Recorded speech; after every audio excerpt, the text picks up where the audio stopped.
ഗുരുർബ്രഹ്മാ ഗുരുർവിഷ്ണു ഗുരുർദേവോ മഹേശ്വരഃ ഗുരുസാക്ഷാത് പരം ബ്രഹ്മ തസ്മൈ ശ്രീ ഗുരവേ നമഃ. ഓം സദാശിവസമാരംഭാം ശങ്കരാചാര്യമധ്യമാം അസ്മദാചാര്യപര്യന്താം വന്ദേ ഗുരുപരമ്പരാം. ഓം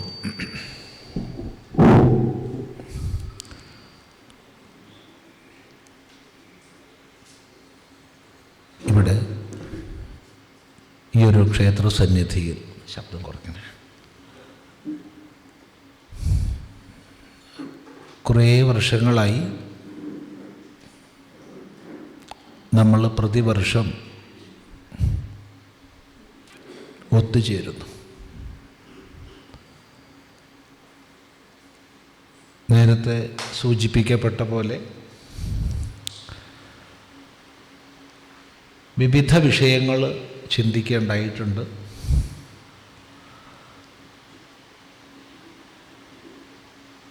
ഈ പ്രാവശ്യം ഡേറ്റൊക്കെ കൊടുത്തു. എന്താ വേണ്ടു എന്ന് ആലോചിച്ചിട്ട് പല വിഷയങ്ങൾ ചർച്ചയ്ക്ക് വന്നു. അപ്പോഴാണ് അധ്യാത്മരാമായണത്തിലെ സ്തുതികളും ഉപദേശങ്ങളും ഒരു വിഷയം ആയിക്കോട്ടെ പറഞ്ഞത്. എത്ര കാലം പിടിക്കുന്നറിയില്ല. അതങ്ങനെ മുന്നോട്ട് പോകുമ്പോൾ നമ്മൾ എത്ര പേര് കുപ്പായം മാറുമെന്നും അറിയില്ല. പറയുന്ന ആളും കുപ്പായം മാറും, കേൾക്കുന്ന ആളും കുപ്പായം മാറും. കാരണം ദീർഘമായ പ്രക്രിയയാണ്.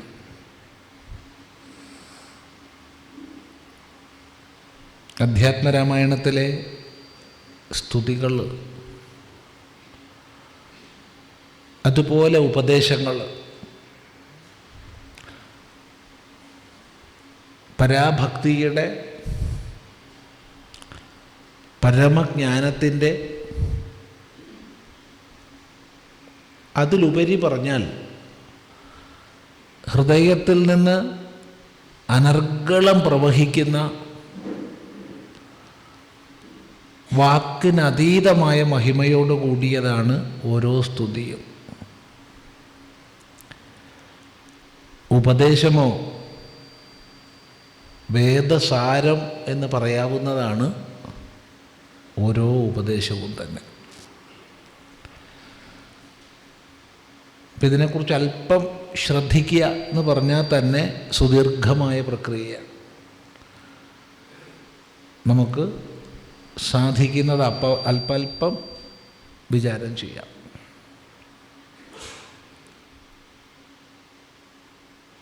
ഒരാൾ സമുദ്രജലം കൊണ്ടുവന്നു എന്ന് പറഞ്ഞാൽ സമുദ്രത്തിലെ മുഴുവൻ ജലം കൊണ്ടുവന്നു എന്നല്ലല്ലോ. ഒരു സ്പൂണ് ഒരു കപ്പിലെടുത്താലും ഇനി ഒരു ബക്കറ്റിലെടുത്താലും വലിയൊരു പാത്രത്തിലെടുത്താലും ഒക്കെ സമുദ്രജലം തന്നെയാണ്. ഒരു സ്പൂണാണെങ്കിൽ ഒരു സ്പൂണ്, അതും സമുദ്രജലം തന്നെയാണ്. അതുപോലെ അല്പം ചില ചിന്തകൾ മാത്രമാണ് ചെയ്യുന്നത്.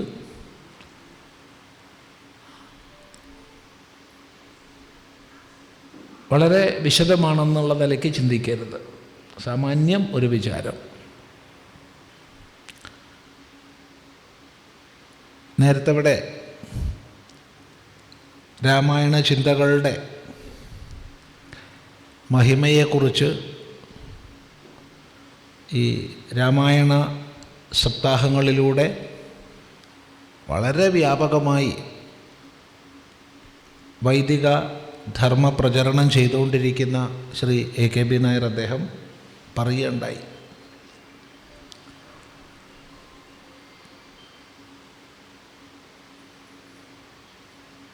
ധർമ്മവിഗ്രഹമായ ശ്രീരാമചന്ദ്രൻ്റെ ജീവിതം ഓരോ ദിവസം കഴിയുന്തോറും ആ സന്ദേശത്തിന് വർദ്ധിതമായി വരുന്ന പ്രാധാന്യം, ഇതൊക്കെ നമ്മൾ മനസ്സിൽ വയ്ക്കുക. അപ്പം ഇതൊക്കെ നമുക്ക് വിഷയത്തിലേക്ക് പ്രവേശിക്കാം. ഇവിടെ രാമായണം എന്ന് പറയുമ്പോൾ നമ്മുടെ കേരളീയരുടെ മലയാളി മനസ്സിലേക്ക് ആദ്യം കടന്നു വരിക, നിസ്സന്ദേഹം പറയാം, തുഞ്ചത്ത് ആചാര്യൻ്റെ അധ്യാത്മരാമായണം കിളിപ്പാട്ടാണ്.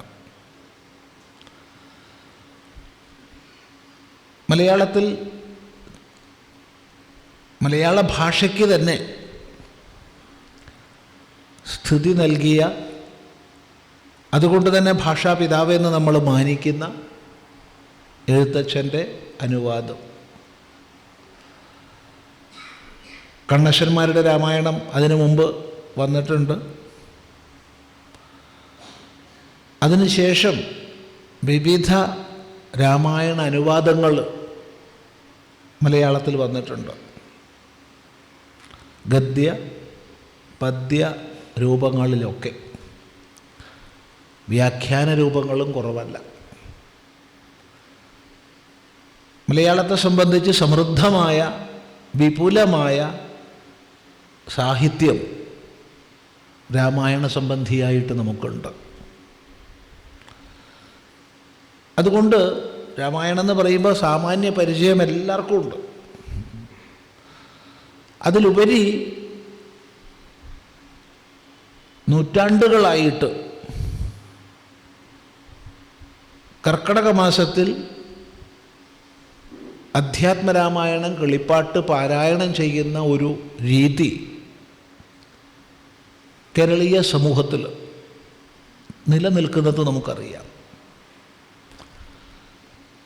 അതിലൂടെയും രാമായണ ചിന്തകൾ വളരെ വ്യാപിച്ചിട്ടുണ്ട്. അപ്പോൾ വളരെ പരിചിതമായ ഒരു ഒരു ഒരു ഗ്രന്ഥമായിട്ട് രാമായണം തീർന്നിട്ടുണ്ട്, അതിൽ യാതൊരു സന്ദേഹവും ഇല്ല. എങ്കിൽ തന്നെയും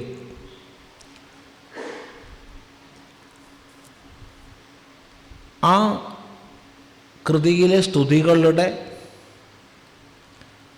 അതുപോലെ ഉപദേശങ്ങളുടെ സൂക്ഷ്മമായ മനനം നമ്മൾ എത്ര കണ്ട് ചെയ്യുന്നുണ്ട് എന്നുള്ളത് ശേഷിക്കുന്ന പ്രശ്നമാണ്.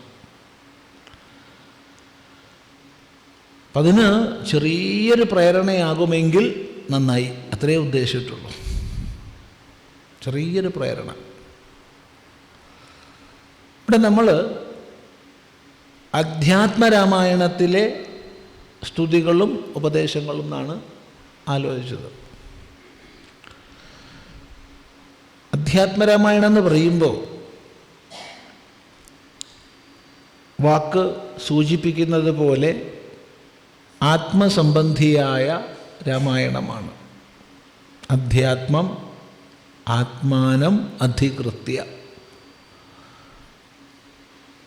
ആത്മാവിനെ അധികരിച്ചുള്ളത്, ആത്മാവിനെ സംബന്ധിക്കുന്നത് എന്നാണ് വാക്കിൻ്റെ അർത്ഥം. അപ്പം പരമാത്മഭാവത്തിൽ ശ്രീരാമചന്ദ്രനെ നോക്കി കാണുന്ന, പരമാത്മഭാവത്തിൽ ശ്രീരാമചന്ദ്രൻ്റെ ജീവിതവും സന്ദേശവും നമുക്ക് ബോധിപ്പിക്കുന്ന ഭാവത്തിലാണ് അധ്യാത്മരാമായണം എഴുതപ്പെട്ടത്. അതുകൊണ്ടാണ് ആ പേര് അങ്ങനെ വന്നത്. രാമായണം എന്ന് പറയുമ്പോൾ പ്രഥമം, പ്രാമാണികം, ആദികാവ്യമാണ്, ആദ്യ ഇതിഹാസമാണ്. നമുക്ക് 18 വിദ്യാസ്ഥാനങ്ങളിൽ നമ്മൾ സാധാരണ പറയാറുണ്ട്, ഓ വിദ്യ 18 പഠിച്ചിട്ടുണ്ട് എന്നൊക്കെ. അത് പറയുന്ന ആളോട് തന്നെ ഏതാ വിദ്യ 18 എന്ന് ചോദിച്ചാൽ നമുക്കറിയില്ല എന്നാണ് പലപ്പോഴും മറുപടി ഉണ്ടാവുക. ഈ 18 വിദ്യാസ്ഥാനങ്ങൾ പരിശോധിച്ചാൽ വേദത്തിൽ ആരംഭിച്ച് മുഴുവൻ വൈദിക ശാസ്ത്രങ്ങളിലേക്കും വ്യാപിക്കുന്ന രീതിയിലാണ് ഈ 18 വിദ്യാസ്ഥാനങ്ങൾ. അതിലൊരു സ്ഥാനമാണ് ഇതിഹാസം എന്നുള്ളത്. ഒരു വിദ്യാസ്ഥാനമായിട്ടാണ് ഇതിഹാസത്തെ മാനിച്ചിട്ടുള്ളത്. ഇതിഹാസം എന്ന ഏകവചനത്തിൽ പറയുമ്പോൾ അതിൽ 2 ഗ്രന്ഥങ്ങൾ നമ്മൾ ഉൾക്കൊള്ളിക്കും: രാമായണവും മഹാഭാരതവും. ഇതുപോലെ വിദ്യാസ്ഥാനങ്ങളിൽ ഒന്നാണ് പുരാണം. പക്ഷേ പുരാണം എന്ന് ഏകവചനത്തിൽ പറയുമ്പോൾ നമ്മൾ 18 മഹാപുരാണങ്ങളെ അതിൽ ഉൾക്കൊള്ളിച്ച് മനസ്സിലാക്കും. അത് വിദ്യാസ്ഥാനങ്ങളെപ്പറ്റി പറയുമ്പോഴാണ്. നമുക്ക് എന്തെങ്കിലും വിശദീകരണം വേണമെങ്കിൽ പിന്നെ ചോദിക്കുന്നതിനനുസരിച്ച് അറിയുന്നതിനനുസരിച്ച് പറയാം. അപ്പം അതിൽ ഇതിഹാസം എന്നുള്ള വിദ്യാസ്ഥാനത്തിലാണ് വാസ്തവത്തിൽ രാമായണം വരുന്നത്. ഏത് രാമായണം? വാൽമീകീയ രാമായണം. വാൽമീകി മഹർഷിയാൽ രചിക്കപ്പെട്ട രാമായണം. അതാണ് പ്രഥമം, ആദികാവ്യം, ആദ്യ ഇതിഹാസം എന്ന് മാത്രം പറഞ്ഞാൽ പോരാ. നമ്മൾ അനേക സഹസ്രാബ്ദങ്ങളായി മാനിക്കുന്ന ചിന്താപദ്ധതി അനുസരിച്ച് ലോകത്തിലെ തന്നെ ആദ്യത്തെ ശ്ലോകം വാൽമീകി രാമായണത്തിൻ്റെ മൂലമാണ്.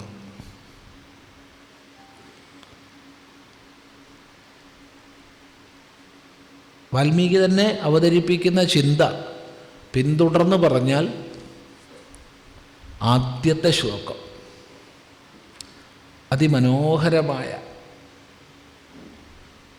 തന്ത്രീലയ സമന്വിതം, വീണയിൽ തന്ത്രിമീട്ടി ആ രാഗനിബദ്ധമായി പാടാൻ സാധിക്കുന്ന സമവിഭക്താംഗ, സമമായി വിഭജിക്കപ്പെട്ട അംഗങ്ങളോടുകൂടിയ അങ്ങനെയുള്ള ശ്ലോകം വാൽമീകിയാൽ രചിക്കപ്പെട്ടു എന്ന് പറയുന്നത് ശരിയല്ല. വാൽമീകിയിൽ നിന്ന് നിർഗളിച്ചു എന്ന് പറയുന്നതാണ് ശരി. അങ്ങനെ വാൽമീകി മഹർഷിയിൽ നിന്ന് ശ്ലോകം നിർഗളിച്ചപ്പോൾ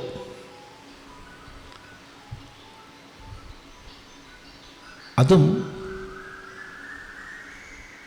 എങ്ങനെ ശ്ലോകം ഉണ്ടായി എന്ന് വിശദമായി മഹർഷി ചിന്തിക്കുന്നുണ്ട്. ഒറ്റയ്ക്കും ശിഷ്യരോടൊത്തും അവസാനമൊരു നിഗമനത്തിൽ എത്തിച്ചേർന്നത്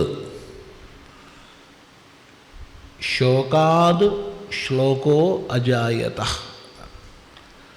ശോകത്തിൽ നിന്ന് ശ്ലോകമുണ്ടായി എന്ന് നിഗമനത്തിൽ എത്തിച്ചേർന്നു. സാഹചര്യത്തിൻ്റെ വിശദീകരണം ആവശ്യമുണ്ടെന്ന് തോന്നുന്നില്ല, എല്ലാവർക്കും അറിയും എന്നാണ് മനസ്സിലാവുന്നത്. ഒന്ന് മാത്രം സൂചിപ്പിക്കാം. തപസ്വിയായ വാൽമീകി മഹർഷി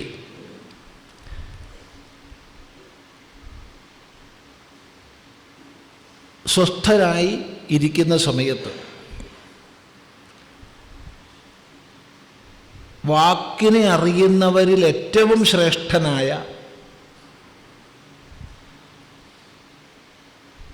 തപസ്വാധ്യായ നിരതനായ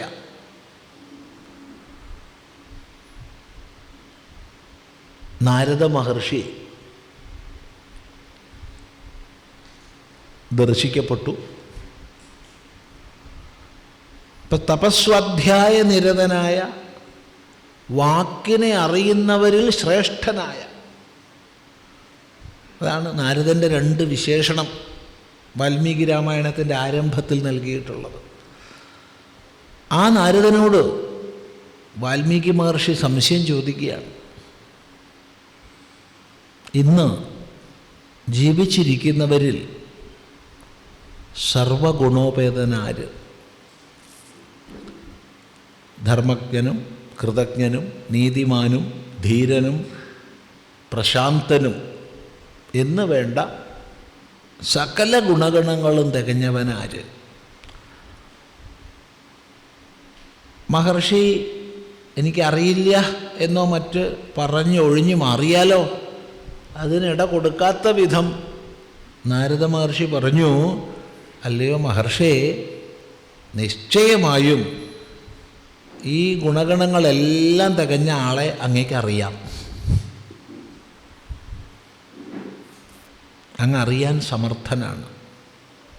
മഹർഷേ ത്വം സമർത്ഥോസി ജ്ഞാതുമേവം വിധം നരം എന്ന്.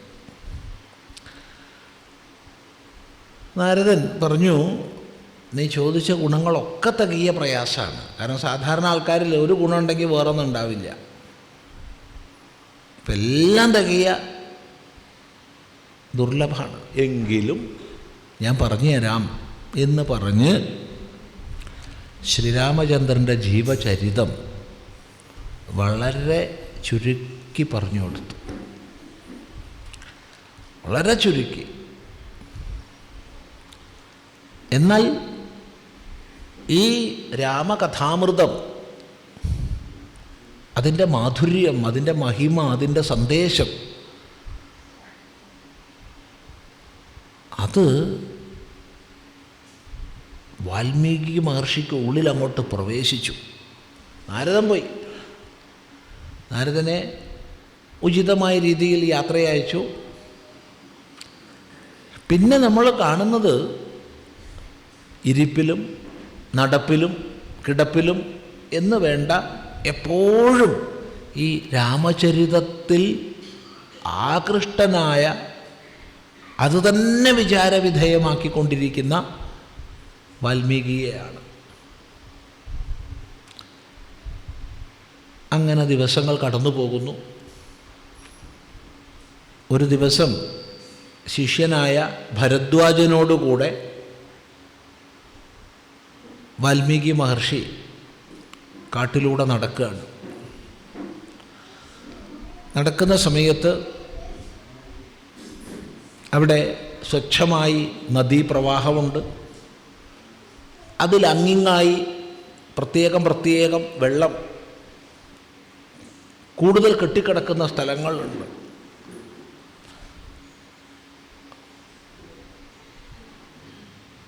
അങ്ങനെയുള്ള ഒരു ജലരാശി കണ്ടപ്പോൾ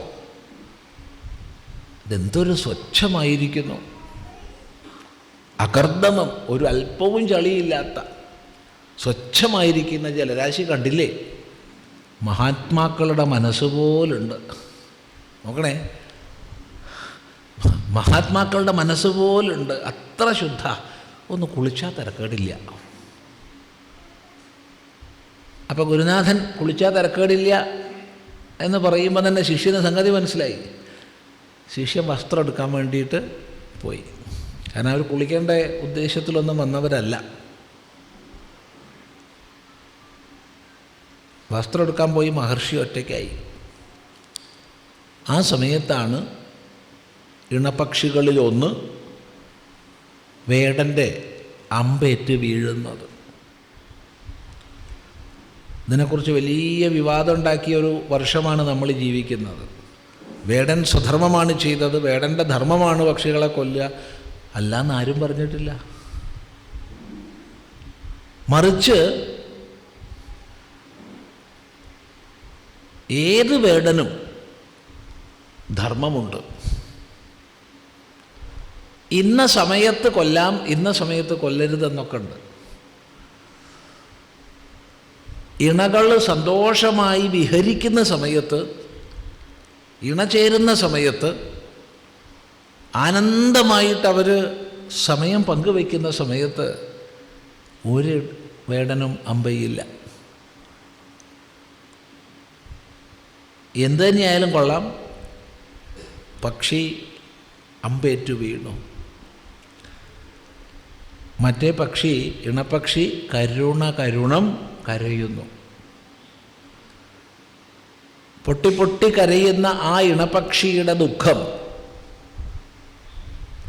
മരിച്ചു വീഴുന്ന പിടയുന്ന അല്ലെങ്കിൽ പിടഞ്ഞ് മരണത്തിലേക്ക് പോകുന്ന മറ്റേ ഇണപക്ഷിയുടെ ദുഃഖം, വേർപാട്,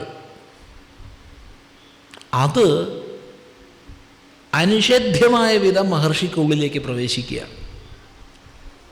ഈ പ്രകൃതിയിലെ ഓരോ സ്പന്ദനവും ഒരണുവിൻ്റെ സ്പന്ദനം പോലും തന്നിലേക്ക് സമാവാഹിക്കുന്ന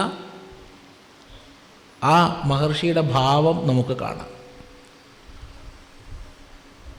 അവിടെയാണ് ലോകപ്രസിദ്ധമായ പ്രഥമ ശ്ലോകം മാ നിഷാദ എന്നാരംഭിക്കുന്ന, എല്ലാവർക്കും അറിയുന്ന ശ്ലോകമാണെന്ന് വിചാരിക്കുന്നു,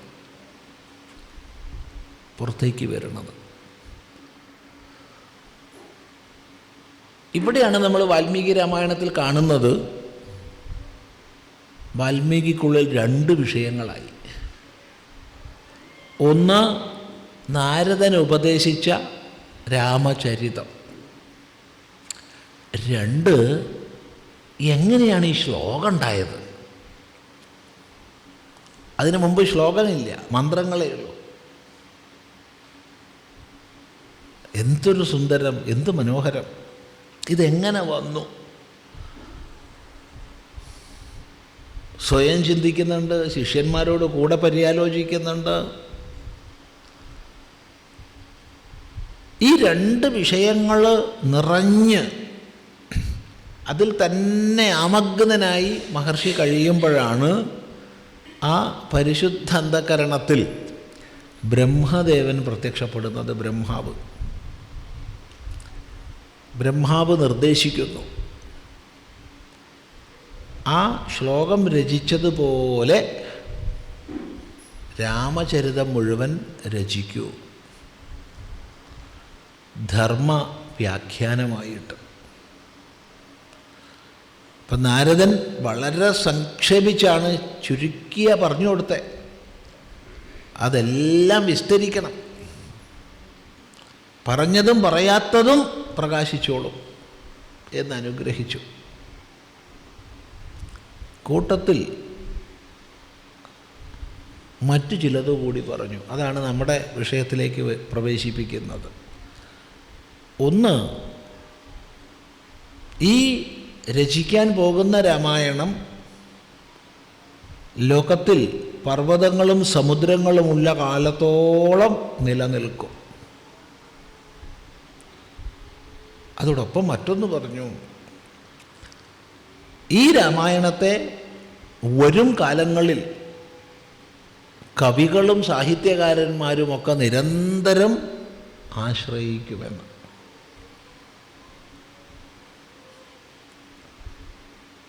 അങ്ങനെ പിന്നീട് കവികൾക്കും സാഹിത്യകാരന്മാർക്കും എല്ലാം ആശ്രയമായി തീർന്ന രാമായണം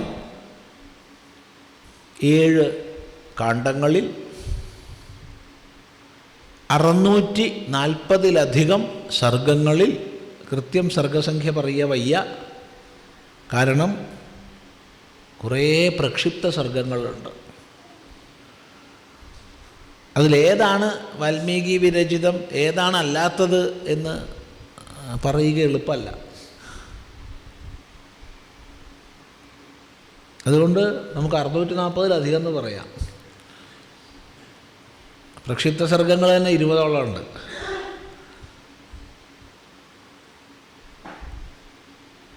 അവയിലായി 24,000 ശ്ലോകങ്ങളോടുകൂടി വിപുലമായ വാൽമീകി രാമായണം നമുക്ക് നൽകപ്പെട്ടു. അതൊരു മഹാത്ഭുതമാണ് വാൽമീകി രാമായണം, മഹാത്ഭുതം. ഏതായാലും അതിന്നും കൂടുതൽ കൂടുതൽ പ്രകാശിക്കുകയാണ്, കൂടുതൽ കൂടുതൽ പ്രചരിക്കുകയാണ്.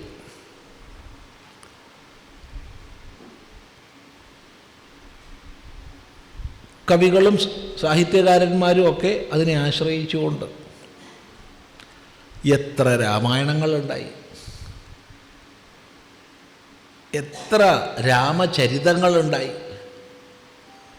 ഏതെല്ലാം നിലയ്ക്ക്, എന്തിന് രാമനെ വില്ലനായിട്ടും രാവണനെ നായകനായിട്ടും വരെ കാണുന്നതുണ്ടായിട്ടുണ്ട്.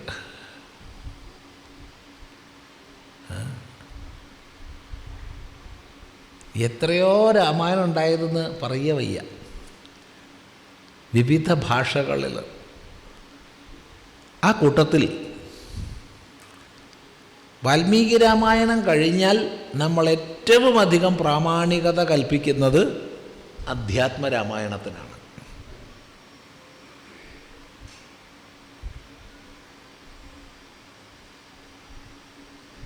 അത് മാത്രമൊന്ന് പറഞ്ഞ് പ്രവേശിക്കാൻ കൂടുതലായിട്ട്, ഈ വാൽമീകി വിരചിതമായ രാമചരിതം അത് വാൽമീകി രചിച്ചതാണെന്ന് പറഞ്ഞുകൂടാ. വാൽമീകിക്ക് നാരദർ പറഞ്ഞു കൊടുക്കുക.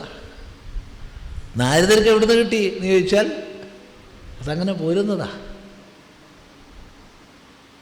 ആ രാമചരിതം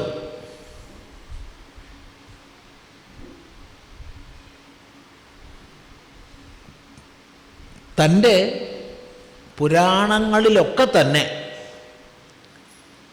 വ്യാസഭഗവാൻ പുനരാവിഷ്കരിച്ചു.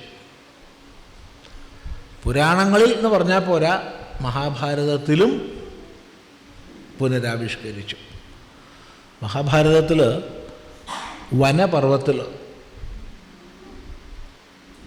വളരെ വിപുലമായിട്ട് രാമചരിതം, രാമായണം ഉണ്ട്.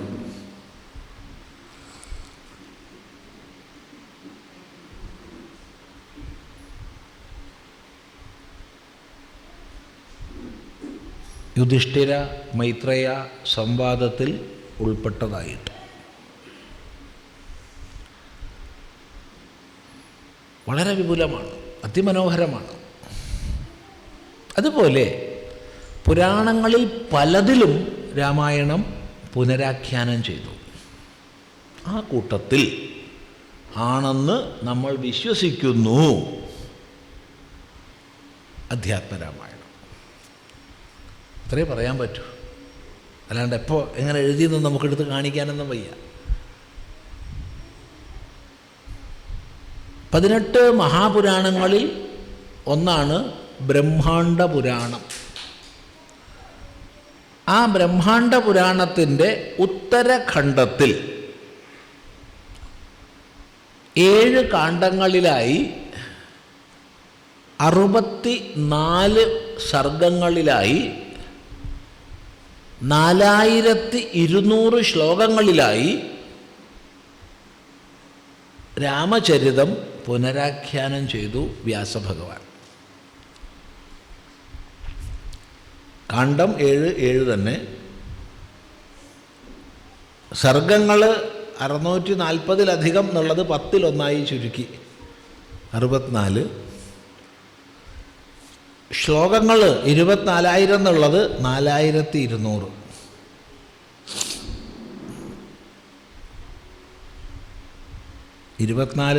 തിരിച്ചിട്ടിട്ട് 42 എന്ന് പറയണ്ട, വിരോധമൊന്നുമില്ല. എന്തായാലും ഒരു 5-1 ഇല്ല, അത്രയുമായിട്ട്. എന്തിന് എന്ന് ചോദ്യത്തിന് മറുപടി, ഒന്നാമത്തെ മറുപടി, വാൽമീകി രാമായണം ധർമ്മവിഗ്രഹമായ ശ്രീരാമൻ്റെ ജീവചരിതം നമ്മുടെ മുമ്പിൽ ഹൃദയസ്പൃക്കായി അവതരിപ്പിക്കുന്നതാണ്. എന്തിന്? ധർമ്മ സന്ദേശം നൽകാൻ. ധർമ്മം ചര എന്ന വേദമന്ത്രത്തിൻ്റെ വിശദീകരണമായിട്ട്.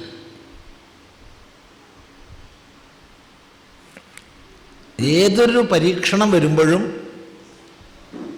എന്തെന്ത് പ്രലോഭനങ്ങളുടെ മധ്യത്തിലും എന്തെന്തെല്ലാം പ്രതിസന്ധികൾ ഉണ്ടായാലും ധർമ്മത്തിൽ നിന്ന് അല്പവും വ്യതിചലിക്കാത്ത ധർമ്മവിഗ്രഹമായ ശ്രീരാമൻ്റെ ജീവചരിതം ധർമ്മപ്രേരകമാകുന്ന രീതിയിൽ നമ്മുടെ മുമ്പിൽ അവതരിപ്പിക്കുക വാൽമീകി മഹർഷി ചെയ്തത്. അത് വലിയ മാതൃകയാണ്.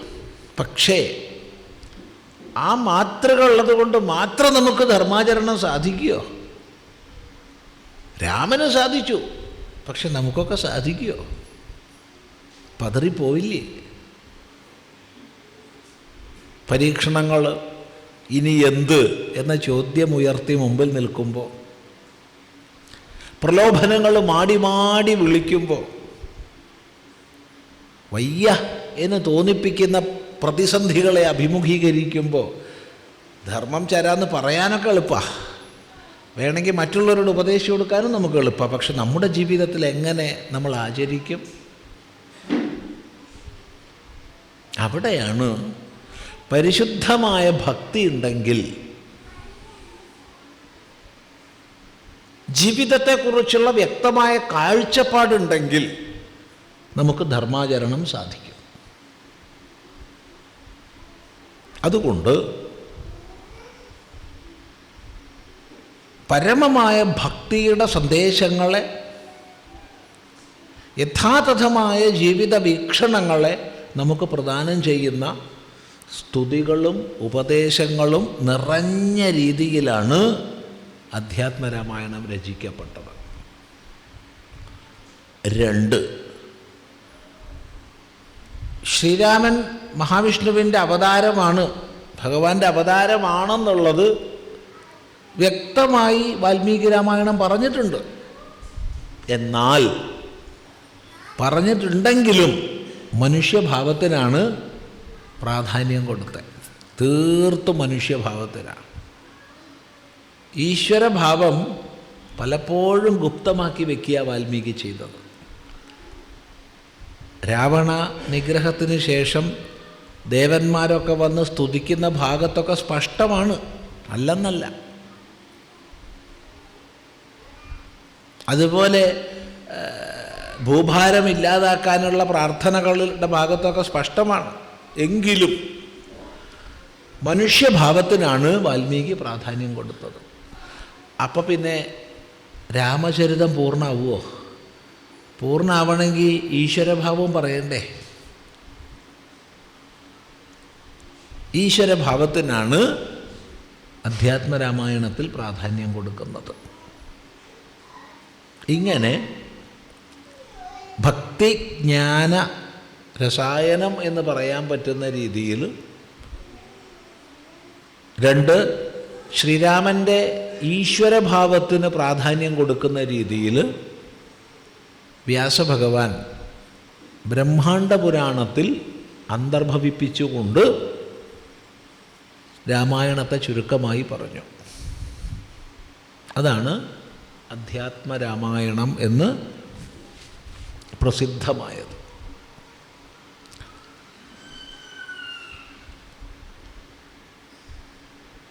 ഈ അധ്യാത്മരാമായണമാണ് എഴുത്തച്ഛൻ മലയാളത്തിലേക്ക് അനുവാദം ചെയ്യുന്നത്. അനുവാദം കുറച്ച് സ്വാതന്ത്ര്യം ഉപയോഗിച്ചുകൊണ്ടുള്ള അനുവാദമാണ്. അതിമനോഹരമായ, വാക്കുകൊണ്ട് വർണ്ണിക്കാൻ കഴിയാത്ത മഹിമയാണ് എഴുത്തച്ഛൻ്റെ കിളിപ്പാട്ട് രൂപത്തിലുള്ള അനുവാദത്തിന്. എങ്കിൽ തന്നെയും അത് ഈ അധ്യാത്മരാമായണം മൂലത്തിൻ്റെ അനുവാദമാണെന്ന് നമ്മൾ മനസ്സിലാക്കണം.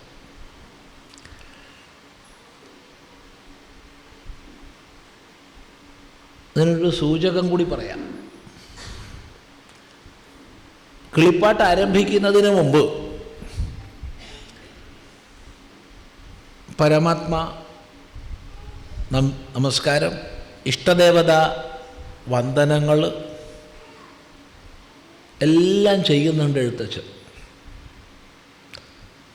ആ കൂട്ടത്തിൽ വ്യാസനെ നമസ്കരിച്ച ശേഷമാണ് വാൽമീകിയെ നമസ്കരിക്കുന്നത്. എത്ര പേര് ശ്രദ്ധിച്ചിട്ടുണ്ടെന്നറിയില്ല. ഇപ്പം രാമായണം താൻ അനുവാദം ചെയ്യുമ്പോൾ ആദ്യം വാൽമീകിയാണ് നമസ്കരിക്കേണ്ടത്, പിന്നെയാണ് വ്യാസനെ നമസ്കരിക്കേണ്ടത്. എന്നാൽ എഴുത്തച്ഛൻ അങ്ങനെയല്ല ചെയ്തത്. അപ്പോൾ എഴുത്തച്ഛൻ തെറ്റ് ചെയ്തു എന്നാണോ പറയണത്? ഒരിക്കലും അല്ല. എഴുത്തച്ഛൻ ചെയ്താൽ ശരിയായ രീതി. കാരണം താൻ അനുവാദം ചെയ്യുന്നത് വാൽമീകി രാമായണത്തെ അല്ല, അധ്യാത്മരാമായണത്തെയാണ്. അധ്യാത്മരാമായണം വ്യാസകൃതമാണെന്നുള്ളതാണ് എഴുത്തച്ഛൻ്റെയും മാന്യത. അത് പറയാനാണ് ഇത്രയും പറഞ്ഞത്. അപ്പോൾ വ്യാസനെ നമിച്ച ശേഷം പിന്നീടാണ് വാൽമീകിയെ നമിക്കുന്നത് എഴുത്തച്ഛൻ. അപ്പോൾ വ്യാസകൃതമാണ് എന്ന് പറഞ്ഞതിനാണ് എഴുത്തച്ഛനും സ്വീകരിച്ചിട്ടുള്ളത്. ഇത് പറയാൻ കാരണം അങ്ങനെയൊന്നും അല്ല, അത് പിൽക്കാലത്ത് എഴുതപ്പെട്ടതാണ്, ഈ അടുത്ത കാലത്ത് എഴുതപ്പെട്ടതാണെന്നൊക്കെ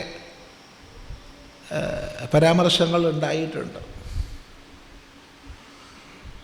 പല ചർച്ചകളും നടന്നിട്ടുണ്ട് അതിനെക്കുറിച്ച്.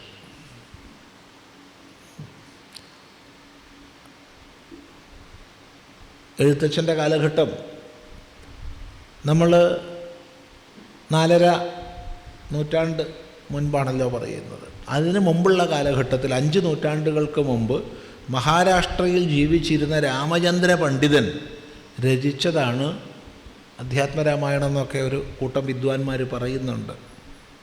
അവർ പറയട്ടെ, വിരോധമില്ല, നമുക്കറിയില്ല.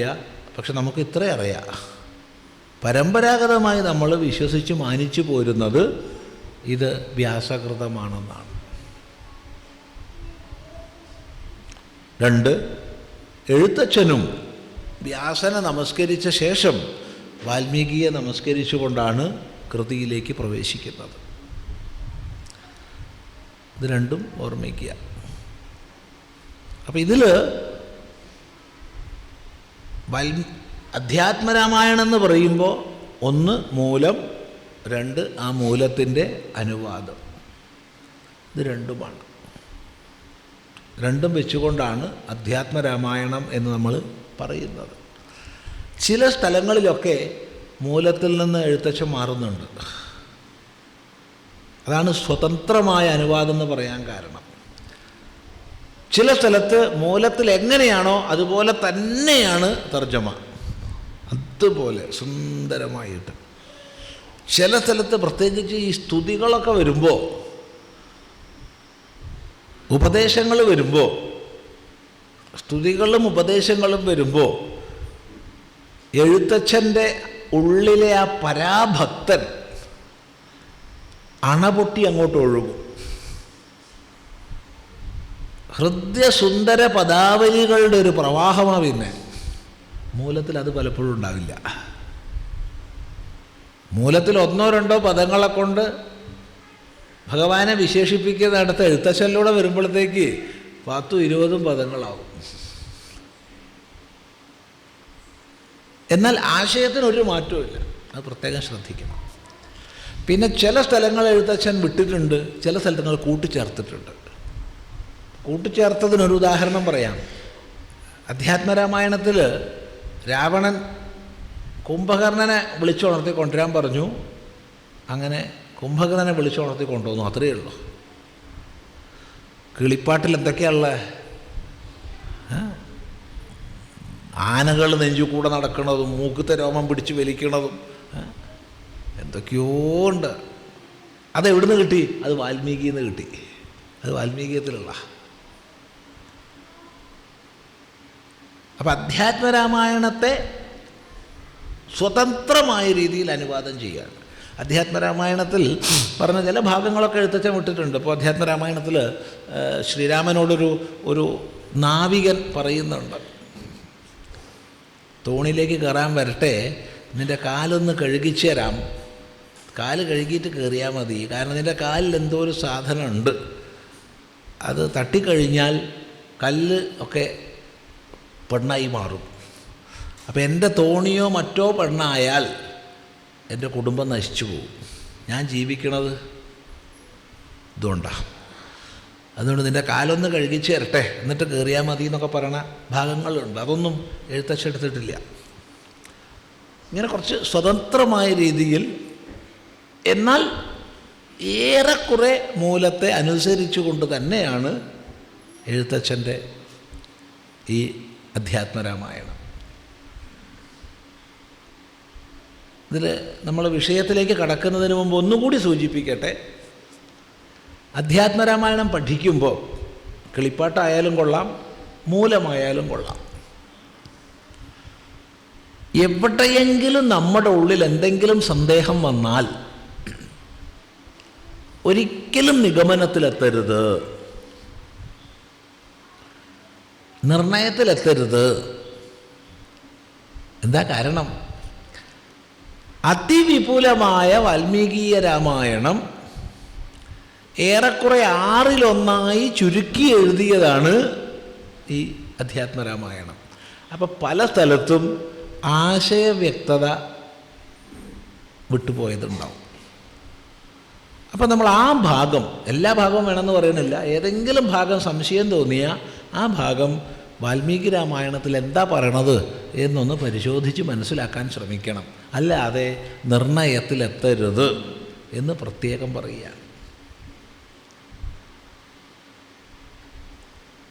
സൂചിപ്പിക്കുന്നു. ഏതായാലും അങ്ങനെയുള്ള ഹൃദ്യസുന്ദരമായ മനോഹരമായ, എല്ലാ അർത്ഥത്തിലും മനോഹരം. മനോഹരം എന്ന് പറഞ്ഞാൽ എന്താ മനോഹരം? മനസ്സിനെ ഹരിക്കുന്നതാ അല്ലേ? മനഃ ഹരതി, മനസ്സിനെ ഹരിക്കുന്നതാ മനോഹരം. അത് 2 രീതിയിലാവാം. ഹരിക്കുക, ആകർഷിക്കുക. അപ്പം ഭഗവാന്റെ ചമൽക്കാര വർണ്ണനകളെ കൊണ്ട്, അലങ്കാരങ്ങളെ കൊണ്ട്, പ്രതിപാദന മഹിമ കൊണ്ട്, രണ്ടും, പ്രതിപാദനത്തിൻ്റെ മഹിമ, പ്രതിപാദ്യത്തിൻ്റെ മഹിമ, സർവോപരി നേരത്തെ സൂചിപ്പിച്ചതുപോലെ ഭക്തിജ്ഞാന രസായനമായതുകൊണ്ട് ഒക്കെ തന്നെ അത് മനോഹരമാണ്. ഇനി മറ്റൊരർത്ഥം, ഇതിൻ്റെ അർത്ഥവിചാരത്തിലേക്ക് നമ്മൾ പോയാൽ അത് മനസ്സിനെ നശിപ്പിക്കുന്നതാണ്. സങ്കല്പവികൽപ്പാത്മകമായ മനസ്സിനെ ലയിപ്പിക്കുകയല്ല, കാരണം ലയിച്ചത് പിന്നെ വീണ്ടും ഉണ്ടാവും. സങ്കല്പവികൽപ്പാത്മകമായ മനസ്സിനെ ഹരിക്കുന്ന, നശിപ്പിക്കുന്നതാണ് എന്ന് വെച്ചാൽ പരമമായ മുക്തിയിലേക്ക് നമ്മളെ ഉയർത്തുന്നതാണ്. മനോലയത്തിൽ വീണ്ടും മനസ്സുണ്ടാവും. മനോനാശം ആയ മോക്ഷമായി. സങ്കല്പങ്ങളെല്ലാം ഒടുങ്ങി.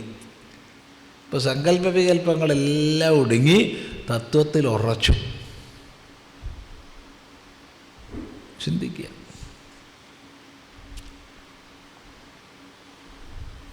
അങ്ങനെയുള്ള ഈ രാമായണം, അതിലേക്ക് നമ്മൾ പതുക്കെ പ്രവേശിക്കുകയാണ്.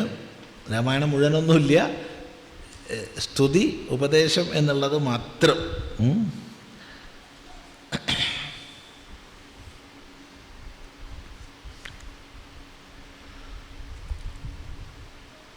ഇവിടെ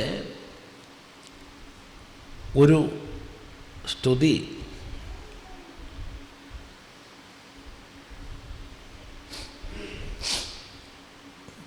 പറയാതെ മുന്നോട്ട് പോകാൻ പറ്റില്ല. അതായത് ഗ്രന്ഥാരംഭത്തിൽ ചെയ്യുന്ന വന്ദനം. അപ്പോൾ അതാരാ ചെയ്യുക? ആരാണോ ഗ്രന്ഥകർത്താവ്, ഗ്രന്ഥകർത്താവാണ്. അതാര്? വ്യാസഭഗവാൻ. അപ്പോൾ വ്യാസഭഗവാൻ ഗ്രന്ഥാരംഭത്തിൽ ചെയ്യുന്ന ഒരു വന്ദനമുണ്ട്. അത് സ്തുതിയാണ്, എല്ലാം വേദാന്ത സന്ദേശം നൽകുന്നതാണ്, എല്ലാമാണ്. അതൊന്ന് നമുക്ക് ഹ്രസ്വമായൊന്ന് ശ്രദ്ധിച്ചിട്ട് മുന്നോട്ട് പോകാം. ഇത് പറയാൻ കാരണം അധ്യാത്മരാമായണം ഉമാമഹേശ്വര സംവാദമാണ്. അതേ ഉമാമഹേശ്വര സംവാദമായിട്ടാണ് കിളിപ്പാട്ടും. കാരണം അധ്യാത്മരാമായണത്തെയാണല്ലോ അനുവാദം ചെയ്യുന്നത്. അത് ഉമാമഹേശ്വര സംവാദമാണ്. കിളിപ്പാട്ടിലൊരു വിശേഷം കൂടിയുണ്ട്. മൂലത്തിൽ ഇത്രയേ ഉള്ളൂ. കിളിപ്പാട്ടിലൊരു വിശേഷം കൂടിയുള്ള എന്താ വെച്ചാൽ, ഈ ഉമാമഹേശ്വര സംവാദത്തെ തന്നെ കിളി പാടുന്നതായിട്ടാണ് അവതരിപ്പിച്ചിട്ടുള്ളത്. അത് മൂലത്തിലില്ല കേട്ടോ. അത് മൂലത്തിലില്ലാത്ത ശൈലിയാണ്. അതുകൊണ്ട് ഓരോ കാണ്ഡത്തിൻ്റെയും ആരംഭത്തിൽ കിളിയെ സ്വാഗതം ചെയ്ത്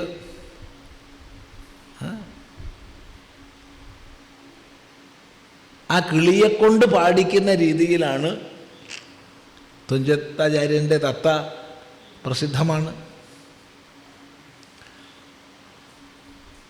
ആ തത്ത ഏതാ?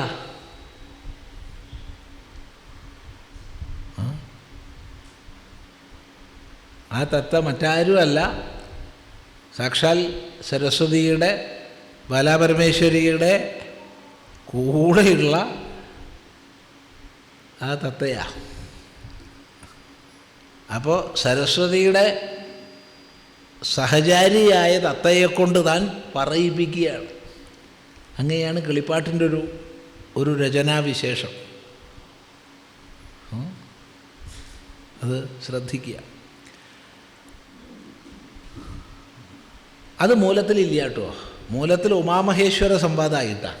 അപ്പോൾ ഉമാമഹേശ്വര സംവാദമൊക്കെ ആരംഭിക്കുന്നതിന് മുമ്പ് ഗ്രന്ഥാരംഭത്തിൽ ചെയ്യുന്ന മംഗളാചരണമുണ്ട്. അതൊന്ന് ശ്രദ്ധിക്കൂ. യപൃഥ്വീ ഭരവാരണായ ദിവിജൈഃ സംപ്രാർത്ഥിതശ്ചിന്മയ സഞ്ജാതപൃഥിവീതലേ രവികുലേ മായാമനുഷ്യോ വ്യയഃ നിശ്ചക്രം ഹതരാക്ഷസ പുനരഗാദ് ബ്രഹ്മത്വമാദ്യം സ്ഥിരാം കീർത്തിം പാപഹരാം വിധായ ജഗതാം തം ജാനകീശം ഭജേ.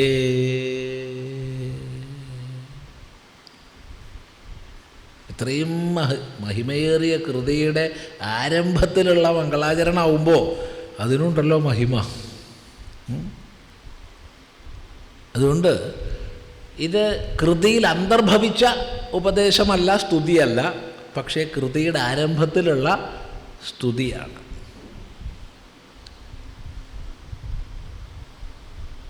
തം ജാനകീശം ഭജേ. തം ജാനകീശം, തം അവനെ, ആരെ? ജാനകീശം. ജാനക്യാഹ ഈശം, ജാനകിയുടെ ഈശൻ, ഈശൻ നാഥൻ അല്ലേ? ഭർത്താവ് എന്നൊക്കെ പറയാം, നാഥൻ എന്ന് പറയാം, അതാ കൂടുതൽ നല്ലത്. അപ്പം ജാനകീനാഥനെ, ജാനകിയുടെ ഈശനെ ഞാൻ ഭജിക്കുന്നു എന്നാണ്. ഭജേ എന്ന് പറഞ്ഞാൽ ഞാൻ ഭജിക്കുന്നു. ആരെ?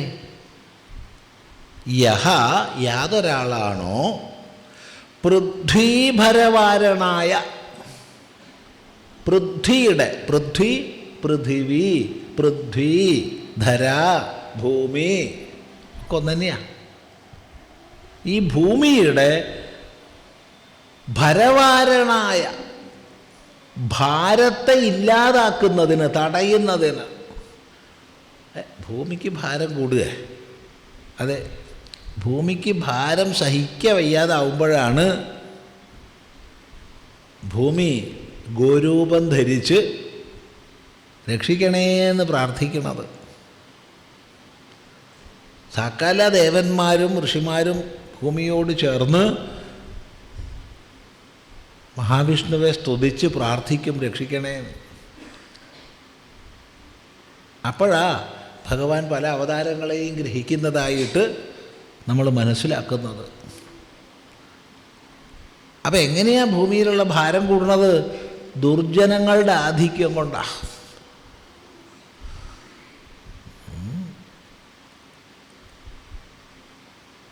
ദുർജനങ്ങളുടെ ആധിക്യം ഉണ്ടാവുമ്പോൾ, ദുർജനങ്ങൾ കുറച്ച് വേണം കേട്ടോ, പാകത്തിന് വേണം, ഒരു ബാലൻസ് വേണം, സന്തുലിത ഭാവം വേണം.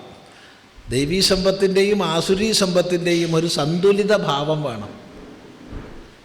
ആ സന്തുലിത ഭാവത്തിന് തകരാറ് സംഭവിക്കുമ്പോൾ എന്ന് വെച്ചാൽ ദുർജനങ്ങളുടെ എണ്ണം, അഥവാ എണ്ണം തന്നെ കൂടിക്കൊള്ളണമെന്നില്ല, എണ്ണം കൂടുന്നതിനേക്കാൾ പ്രധാനം അവരുടെ പ്രഭാവം കൂടുന്നതാണ്. അത് മനസ്സിലാക്കണം. എണ്ണത്തെ കുറേ ഉണ്ടായിട്ട് മാത്രം അല്ല ദോഷം, പ്രഭാവം കൂടുമ്പോൾ സ്വാധീനം, സാമ്പത്തികം, ശക്തി ഇതൊക്കെ കൂടുമ്പോൾ, അധികാരത്തിൻ്റെ അകത്തളങ്ങളിലുള്ള അവരുടെ സ്വാതന്ത്ര്യം, പ്രവേശം ഇതൊക്കെ കൂടുമ്പോൾ, ഓരോ വാക്കും പറയുമ്പോൾ പുരാണങ്ങളിലേക്ക് നമ്മൾ നോക്കണം. ഇവിടെ എങ്ങനെയൊക്കെ ആസുരികമായ പ്രഭാവം വർദ്ധിച്ച്, രാക്ഷസീയമായ പ്രഭാവം വർദ്ധിച്ച്, പൈശാചികമായ പ്രഭാവം വർദ്ധിച്ച് ഭൂമിക്ക് ഭാരം കൂടുതലായി എന്നുള്ളത് നമ്മൾ പഠിക്കുക. അങ്ങനെ ഭൂമിയുടെ ഭാരത്തെ ഇല്ലാതാക്കാനായിക്കൊണ്ട് യപൃഥ്വീഭരവാരണായ ദിവിജൈഹി സംപ്രാർത്ഥിതഃ. ദിവിജഃ, ദ്യോവിൽ ജനിച്ചവർ, ദേവന്മാർ.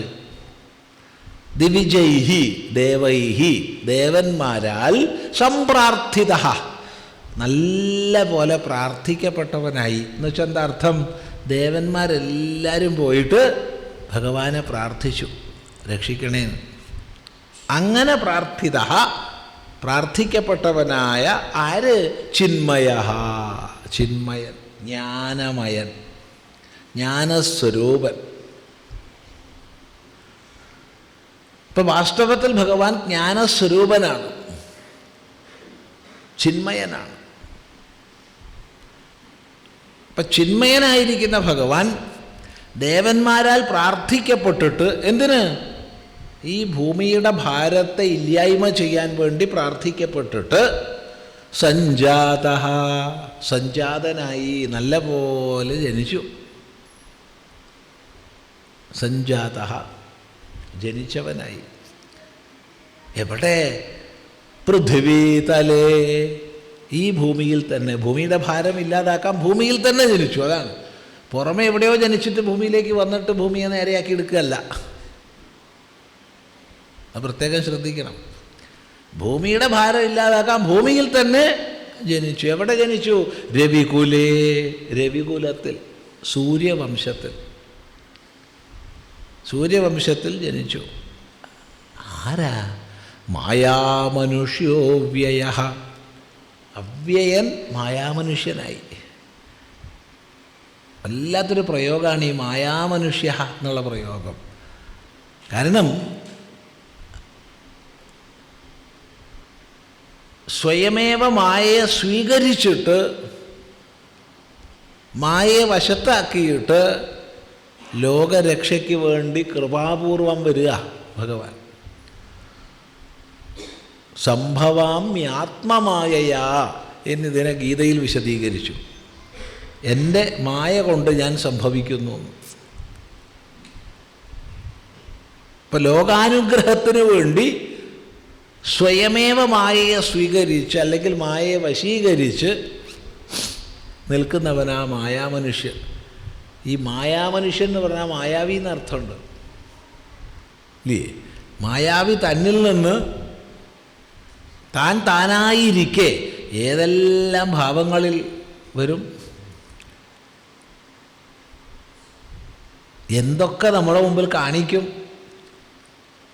എന്നാൽ അതെല്ലാം കാണിക്കുമ്പോഴും മായാവി അതിൽ നിന്ന് ഭിന്നനാ ഇല്ലേ? ഇപ്പം ഇവിടെ മായാവി വന്നിട്ട് ഞാൻ ചില മായാപ്രയോഗം കാണിക്കാം എന്ന് പറഞ്ഞു. നമ്മൾ പ്രതീക്ഷിച്ചിരിക്കുക, അപ്പം എന്താ കാണിക്കുക എന്ന് പറഞ്ഞിട്ടുമില്ല. പോട്ടെന്നാ നമ്മളെ അടുത്തേക്ക് ഒരു സിംഹം ചാടി വരുന്നത്. ഒന്ന് പരിഭ്രമിക്കില്ലേ? ഇല്ല. അപ്പം ഞാൻ സിംഹമായിട്ട് നിങ്ങളുടെ ഇടയ്ക്ക് ചാടി വരാം എന്ന് പറഞ്ഞാൽ ചിലപ്പോൾ പരിഭ്രമിക്കണമെന്ന് കുറേയിരിക്കാം. അവിടെ സിംഹമായി നമ്മുടെ മുമ്പിലേക്ക് ചാടി വീഴുമ്പോഴും മായാവി ഭിന്നനായിട്ടുണ്ട്, സിംഹമായിട്ടൊന്നുമില്ല.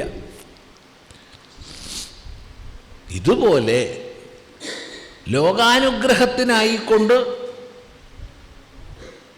ഭൂഭാരത്തെ ഇല്ലായ്മ ചെയ്യാൻ വിവിധങ്ങളായ ലീലകളെ ചെയ്യുമ്പോഴും അതിൽ നിന്നെല്ലാം മാറി ജനിക്കാത്ത, മരിക്കാത്ത തൻ്റെ സ്വരൂപത്തിൽ നിലകൊള്ളുക. അത് കാണിക്കാനാ മായാമനുഷ്യ അവ്യയ, ക്ഷയമില്ലാത്ത അച്യുതനായ നാശരഹിതനായ ഭഗവാൻ ചിന്മയൻ സഞ്ജാതനായി. എന്നിട്ട് എന്ത് ചെയ്തു? നിശ്ചക്രം ഹതരാക്ഷസ.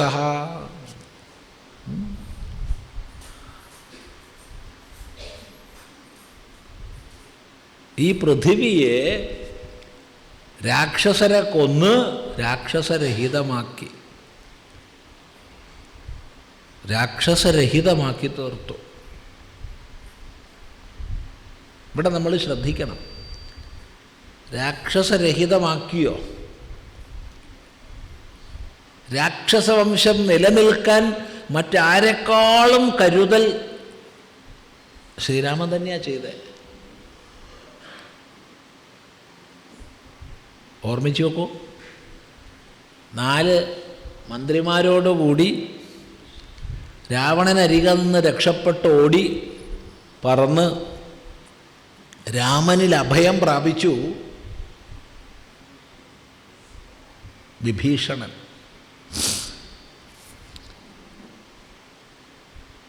രാമൻ എന്തിനാ ഇരിക്കുന്നേ? രാമൻ ഇരിക്കുന്നത് രാവണനെ കൊന്ന് സീതയെ വീണ്ടെടുക്കാനാണ്. രാജാവിനെ കൊല്ലുന്ന ആളായിരിക്കും ആ രാജ്യത്തെ രാജാവ്. രാജാവിനെ പരാജയപ്പെടുത്തുന്ന ആളാണ് ആ രാജ്യത്തെ രാജാവാകേണ്ടത് ധർമ്മശാസ്ത്രങ്ങൾക്കനുസരിച്ച്. അനായാസേന സ്വർണമയിയായ ലങ്കയെ മുഴുവൻ തനിക്ക് അധീനമാക്കാം രാമന്. എന്നാൽ സൈനിക നീക്കം ആരംഭിക്കുന്നതിന് മുമ്പ് ഭാവിയിലെ രാജാവായിട്ട് അഭിഷേകം ചെയ്യിച്ചു. ലക്ഷ്മണനെ കൊണ്ട് മറ്റെല്ലാവരും ചേർന്ന്, എല്ലാ വാനര പ്രമുഖന്മാരും ലക്ഷ്മണനോട് കൂടെ ചേർന്ന് വിഭീഷണനെ ലങ്കയിലെ ഭാവി രാജാവായിട്ട് അഭിഷേകം ചെയ്തു. എന്തിനാ? അവിടെയാ മനസ്സിലാക്കേണ്ടത്. ഈ രാക്ഷസവംശം തകരരുത്. രാവണനെയും കൂട്ടാളികളെയും താൻ കൊല്ലാൻ പോവുക. അതുകൊണ്ട് അവരുടെ വംശം മുഴുവൻ നശിച്ചു പോകരുത്. അത് നിലനിൽക്കണം, അവർ ഭരിക്കണം. ഞാൻ അവിടെ എവിടെയും പോയി രാജ്യം പിടിച്ചടക്കാൻ നിൽക്കണവനല്ല. ആദ്യം അങ്ങോട്ട് അഭിഷേകം ചെയ്തു. അപ്പോൾ രാക്ഷസരഹിതമാക്കിയോ എന്ന് ചോദിച്ചാൽ ഇവിടെ രാക്ഷസ സ്വഭാവമാണ് നമ്മൾ മനസ്സിലാക്കേണ്ടത്. രാക്ഷസരുടെ കൂട്ടത്തിൽ തന്നെ ഭക്തോത്തമനും ഉണ്ട്, ബുദ്ധിമാനും ഉണ്ട്, ഒക്കെ ഉണ്ട്. രാവണൻ ബുദ്ധിമാനല്ലേ? എന്താ അഭിപ്രായം? രാവണൻ അപാര ബുദ്ധിയുള്ള ആളാണ്. ബുദ്ധിയില്ല പറയരുത്. പക്ഷേ ചെയ്യേണ്ടത് എന്ത്, ചെയ്യരുതാത്തത് എന്ത് എന്നൊന്നും ആലോചിച്ചിട്ടല്ല മൂപ്പരുടെ ബുദ്ധിയുടെ പോക്ക്. അഹങ്കാരത്തിൻ്റെ ആധിക്യമാണ്. ബുദ്ധിയില്ല എന്നൊന്നും പറയരുത്, വിവരമില്ല എന്നും പറയരുത്. രാവണന് വിവരമില്ല പറയരുത്. നമ്മളോട് തന്നെ ഒരാൾ ചോദിച്ചിട്ടുണ്ട് ഒരു സ്ഥലത്ത് വെച്ചിട്ട്, സ്വാമി രാമനായിരിക്കോ രാവണനായിരിക്കോ കൂടുതൽ വിവരമെന്ന്. അയ്യോ, അവരതൊന്നും തൂക്കാനും അളക്കാനൊന്നും എനിക്കറിയില്ലേ. എന്നാലും മനസ്സിലാക്കിയെടുത്തോളം രാമനേക്കാൾ കൂടുതൽ പഠിച്ചത് രാവണൻ തന്നെയാവും. സാമവേദ പണ്ഡിതനാ, വലിയ വേദപണ്ഡിതനാ. അത്രയ്ക്കൊന്നും രാമൻ പഠിച്ചിട്ടുണ്ടാവില്ല.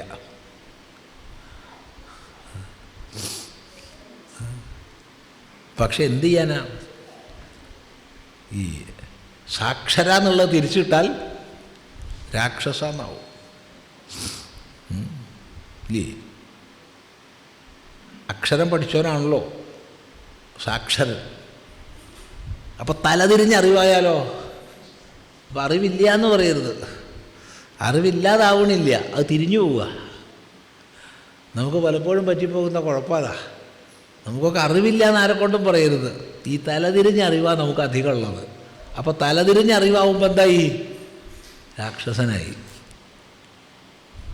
അത് ശ്രദ്ധിക്കുക. അപ്പം അങ്ങനെയല്ലാതെ സദ്ബുദ്ധിയുള്ളവർ ഉണ്ട്.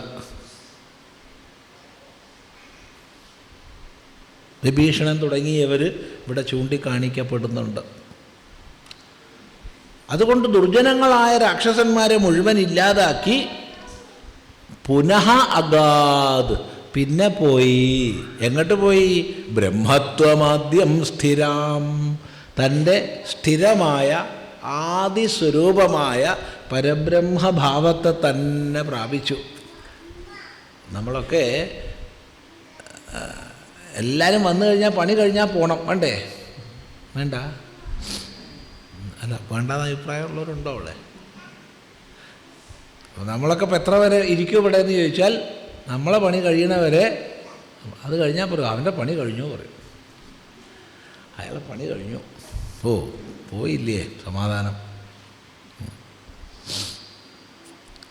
ചെറിയൊരു വ്യത്യാസമുള്ള എന്താണെന്ന് ചോദിച്ചാൽ, നമ്മൾ മായാബദ്ധരായിട്ടാണ് ഇവിടെ വന്നിട്ട് എന്തൊക്കെയോ കാട്ടിക്കൂട്ടുന്നത്. എന്നാൽ ഭഗവാൻ മായ സ്വീകരിച്ചിരിക്കുക.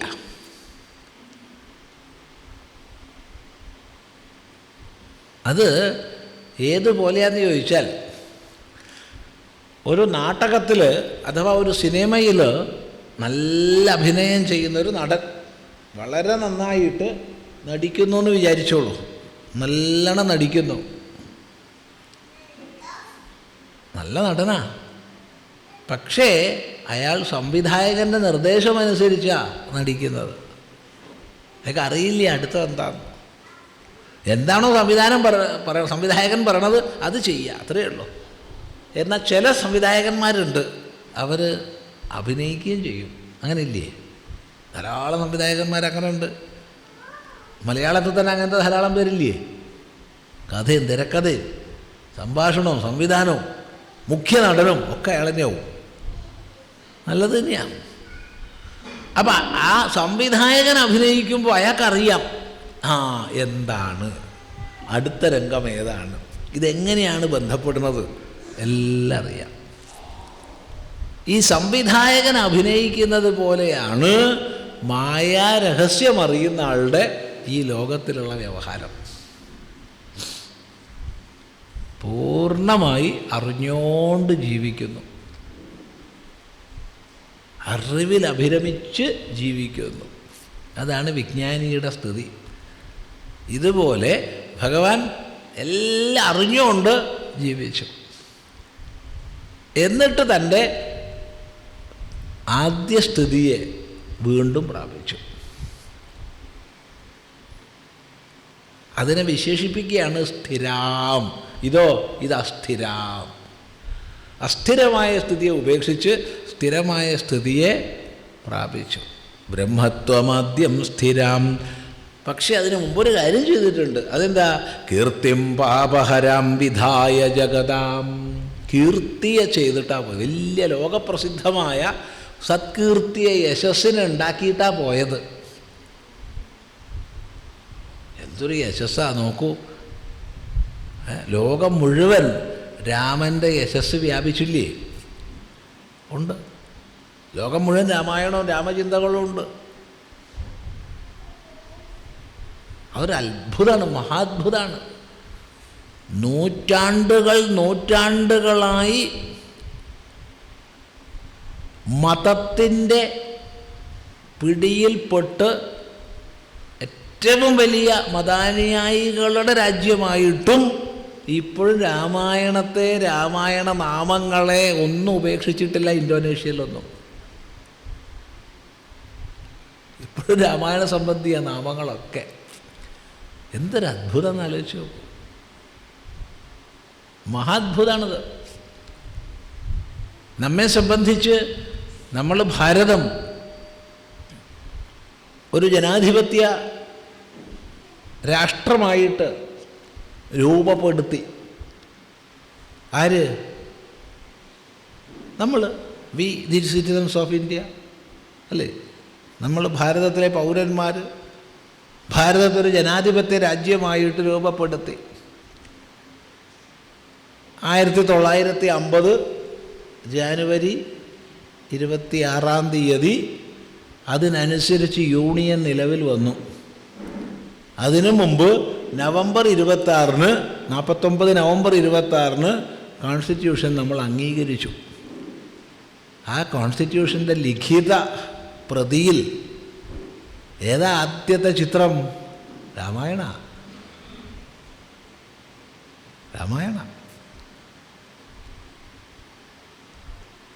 രാമായണത്തെ ഞാൻ മാനിക്കുന്നില്ല എന്ന് ഈ കോൺസ്റ്റിറ്റ്യൂഷന് വിധേയമായിട്ട് നമുക്ക് പറയാൻ പറ്റില്ല. പറ്റുമോ?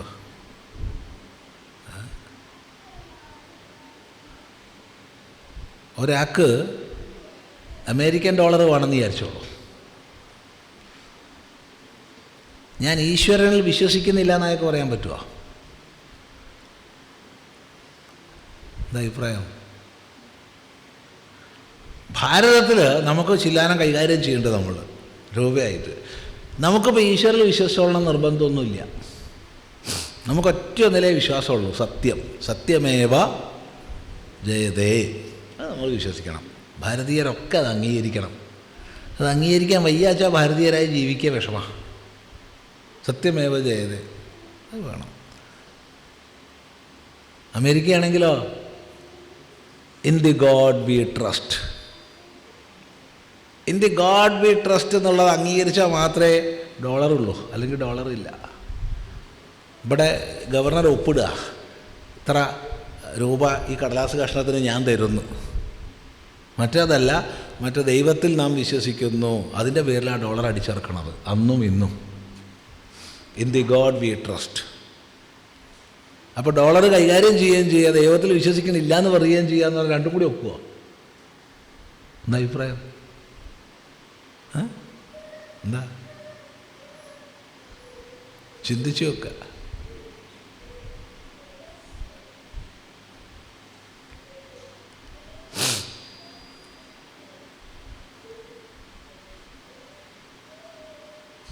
അപ്പോൾ ഇവിടെ കീർത്തിം പാപഹരാം വിധായ, പാപഹരമായ കീർത്തിയെ ചെയ്തിട്ട്, കീർത്തി യശസ്സിനെ വ്യാപിപ്പിച്ചു ഭഗവാൻ. ഇന്നും നമ്മൾ ലോകം മുഴുവൻ പറഞ്ഞുകൊണ്ടിരിക്കുക ഭഗവാന്റെ മഹിമ. ഭാരതത്തിലുടനീളം ഭരതഘടന പറഞ്ഞുകൊണ്ടാണ് അതൊക്കെ പറഞ്ഞത്. അത്ഭുതമാണ്. മറ്റ് ഇന്തോനേഷ്യ തുടങ്ങിയ രാജ്യങ്ങളിലൊക്കെ എല്ലായിടത്തും രാമായണം വ്യാപിച്ചിട്ടുണ്ട്. എത്ര ഇല്ലാതാക്കാൻ നോക്കിയാലും അതിൻ്റെ മഹിമ വർദ്ധിച്ചു വരിക, ഓരോ ദിവസം കഴിയുന്തോറും വർദ്ധിച്ചു വരിക. ആ രാമായണ കീർത്തിക ചെയ്തിട്ട് അതെങ്ങനെയുള്ളതാ പറയാണ്, ജഗതാം പാപഹരാം. അതാണ് നമ്മൾ ശ്രദ്ധിക്കേണ്ടത്. ഈ ഭഗവാന്റെ രാമായണ കീർത്തി ജഗതാം പാപഹരാം വിധായ, ജഗത്തിൻ്റെ പാപങ്ങളെ മുഴുവൻ ഇല്ലാതാക്കുന്നതാണ് രാമായണ കീർത്തി. അതാണ് നമ്മൾ ശ്രദ്ധിക്കേണ്ടത് കേട്ടോ. നമ്മുടെ ഉള്ളിലെ പാപവാസനകളെ, നമ്മുടെ ഉള്ളിലുണ്ടാവുമല്ലോ, തീർച്ചയായിട്ടും ഉണ്ടാവും. എന്തൊക്കെ പാപവാസനകൾ നമ്മുടെ ഉള്ളിലുണ്ടെന്ന് നമ്മൾ പൊതുവേ നോക്കാറില്ല. പിന്നെ നമ്മൾ എങ്ങോട്ടാണ് നോക്കുക? മറ്റുള്ളവരെയാ നോക്കുക.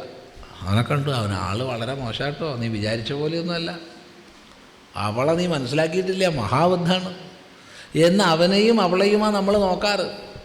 അങ്ങനെ അവനെയും അവളെയൊക്കെ നോക്കുമ്പോൾ അതിൻ്റെ മൂന്നിരട്ടി നമ്മളെ നോക്കണ്ടേ? എന്താ ഇപ്പം എൻ്റെ സ്ഥിതി, എൻ്റെ മനസ്സിൻ്റെ സ്ഥിതി എന്താ എന്നൊന്ന് ആലോചിക്കണ്ടേ? ഇല്ലേ? എന്തെല്ലാം പാപവാസനകളുണ്ട് നമ്മുടെ ഉള്ളിൽ.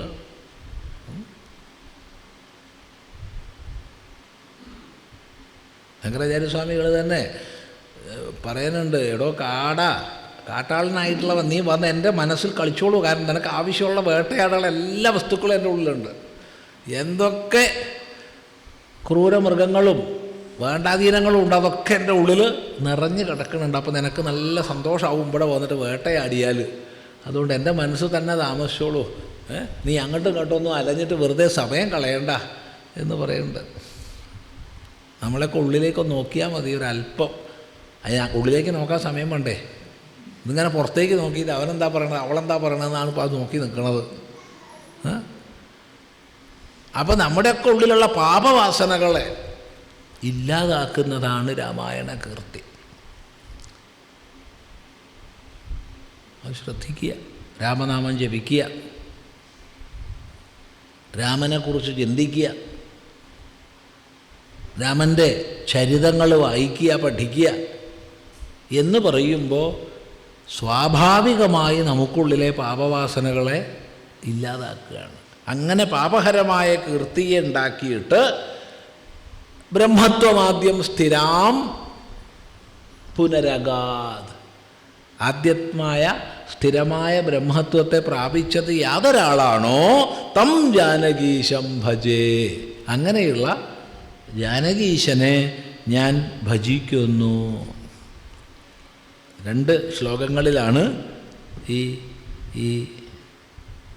വന്ദനമുള്ളത്. അതിലൊന്നാമത്തെ ശ്ലോകം അത് നോക്കൂ. 2ാമത്തെ ശ്ലോകം നോക്കൂ. വിശ്വോദ്ഭവസ്ഥിതിലയാദിഷു ഹേതുമേകം മായാശ്രയം വിഗതമായമചിന്യമൂർത്തിം ആനന്ദസാന്ദ്രമമലം നിജബോധരൂപം സീതാപതിം വിദിതതത്വമഹം നമാമി. വിശ്വോദ്ഭവസ്ഥിതിലയാദിഷു ഹേതുമേകം മായാശ്രയം വിഗതമായമചിന്യമൂർത്തിം ആനന്ദസാന്ദ്രമമലം നിജബോധരൂപം സീതാപതിം വിദിതതത്വമഹം നമാമി. അഹം സീതാപതിം നമാമി. അഹം ഞാൻ. ആരാ? വ്യാസഭഗവാൻ. പിന്നെയോ നമ്മൾ ഓരോരുത്തരും ഇത് വായിക്കുമ്പോൾ ഞാൻ സീതാപതിം നമാമി, സീതയുടെ പതിയെ നമസ്കരിക്കുന്നു.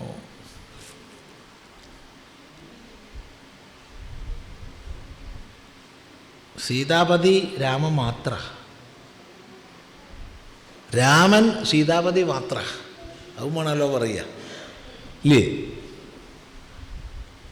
അതെ, ഈ രാമായണം തന്നെയാണ് സീതാപരിത്യാഗം തുടങ്ങിയതൊക്കെ വരുന്നുണ്ട്. വേഷം കെട്ടിയ വേഷം അഴിക്കണം, ചേർന്നതൊക്കെ പിരിയണം, ചേർത്തിയതിനെയൊക്കെ, അത് ചിലർക്ക് പറയാൻ മടിയുണ്ടാവും, മടിയുള്ളവർ പറയണ്ട, ചേർത്തിയതിനെയൊക്കെ പിരിക്കണം, നിർബന്ധ. അപ്പം ദേവകാര്യത്തിന് വേണ്ടി ഏതൊരു മായയെ സ്വീകരിച്ചോ ആ മായയെ ഒഴിവാക്കിയേ മതിയാവും. കെട്ടിയ വേഷങ്ങളൊക്കെ അഴിച്ചു വയ്ക്കണം. കെട്ടി നടനം ചെയ്യുമ്പോഴും സന്തോഷം, അഴിച്ചു വയ്ക്കുമ്പോഴും സന്തോഷം. അങ്ങനെ ഇരുന്നാൽ നല്ലത്. സന്തോഷമായിട്ടിരിക്കുക, സന്തോഷമായിട്ട് പോവുക. രണ്ടും കഴിഞ്ഞാൽ നന്നായി ഇല്ലേ?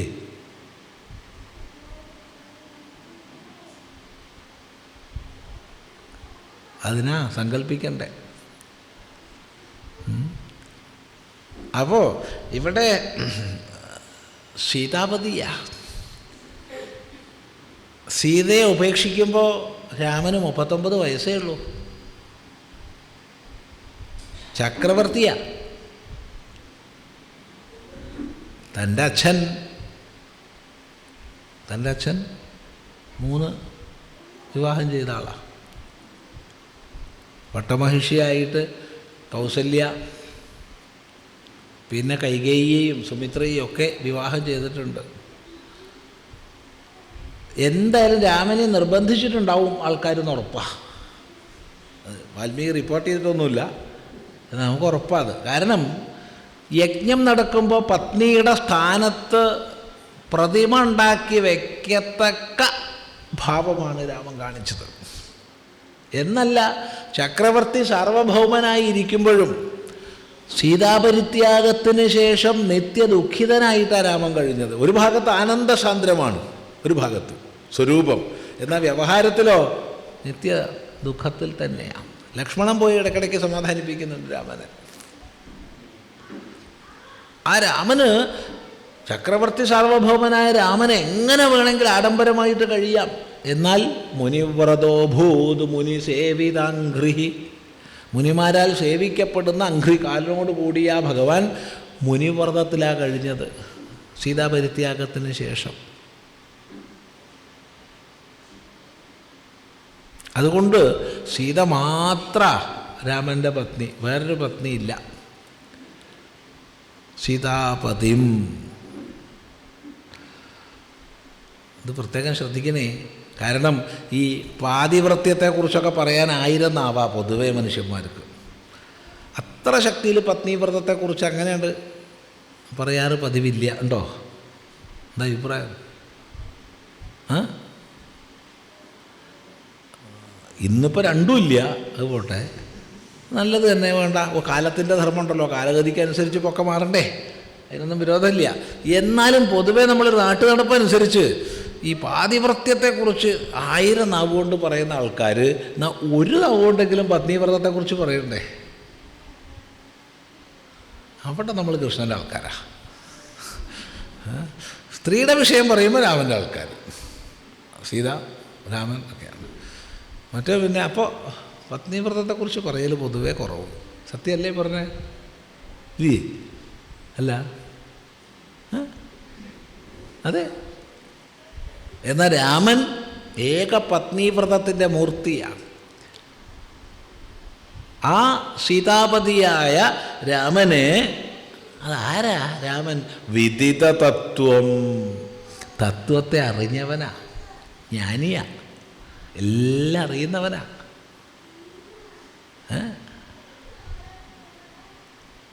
എല്ലാം അറിഞ്ഞിട്ടും ഒന്നും അറിയാത്തവനെ പോലെ ജീവിച്ചവനാ.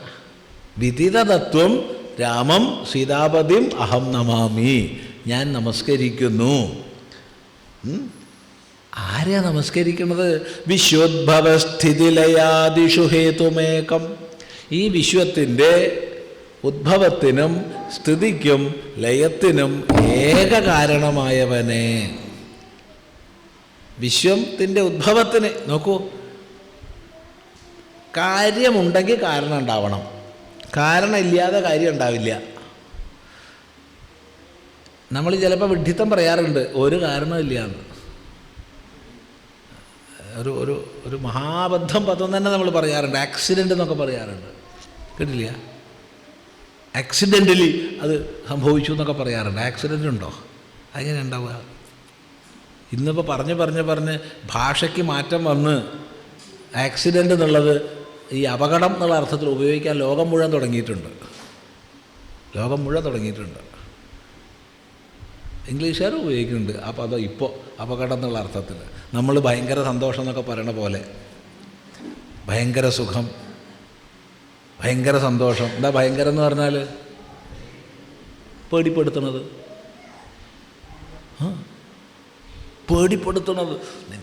ഓ, സ്വാമിയെ കണ്ടപ്പോൾ എനിക്ക് ഭയങ്കര സന്തോഷമായി കിട്ടുമോ? അതെ അതെ, മനസ്സിലായി, നിൻ്റെയൊക്കെ ഉള്ളിലിരിപ്പോൾ എനിക്ക് അറിയണേ മറുപടി. അതെ, ഭയങ്കര സന്തോഷം, പേടിപ്പെടുത്തുന്ന സന്തോഷം. ചിലരുടെ സന്തോഷം മറ്റു പലരെയും പേടിപ്പെടുത്തും, ഇല്ലേ? അതെ. അപ്പോൾ പദങ്ങൾ തെറ്റായി നമ്മൾ ഉപയോഗിക്കരുത്. അപ്പം ശരിക്കും പറഞ്ഞാൽ ആക്സിഡൻ്റ് എന്നൊന്നില്ല, ആകസ്മികമെന്നൊന്നില്ല. ആകസ്മികം ഇല്ല. കാര്യമുണ്ടോ? കാരണമുണ്ട്. കാരണം ഇന്ന് നമുക്ക് കണ്ടെത്താൻ കഴിഞ്ഞില്ലേ? ശാസ്ത്രം പുരോഗമിക്കുന്നതിനനുസരിച്ച് നാളെ കണ്ടെത്തും. നാളെ കണ്ടെത്താൻ കഴിഞ്ഞില്ലേ? മറ്റന്നാൾ കണ്ടെത്തും. ശാസ്ത്രം മുന്നോട്ട് പോയിക്കൊണ്ടേയിരിക്കും. അത് പ്രത്യേകം ശ്രദ്ധിക്കുക. കാര്യകാരണ ബന്ധം അംഗീകരിക്കാൻ കഴിയില്ലെങ്കിൽ ലോകത്ത് ശാസ്ത്രമില്ല. ഒരു ശാസ്ത്രത്തിൻ്റെ ഒരു ബ്രാഞ്ചും ഇല്ല. തത്വചിന്ത ഉണ്ടോ? തത്വചിന്തയില്ല. സയൻസും ഫിലോസഫിയും രണ്ടുമില്ല.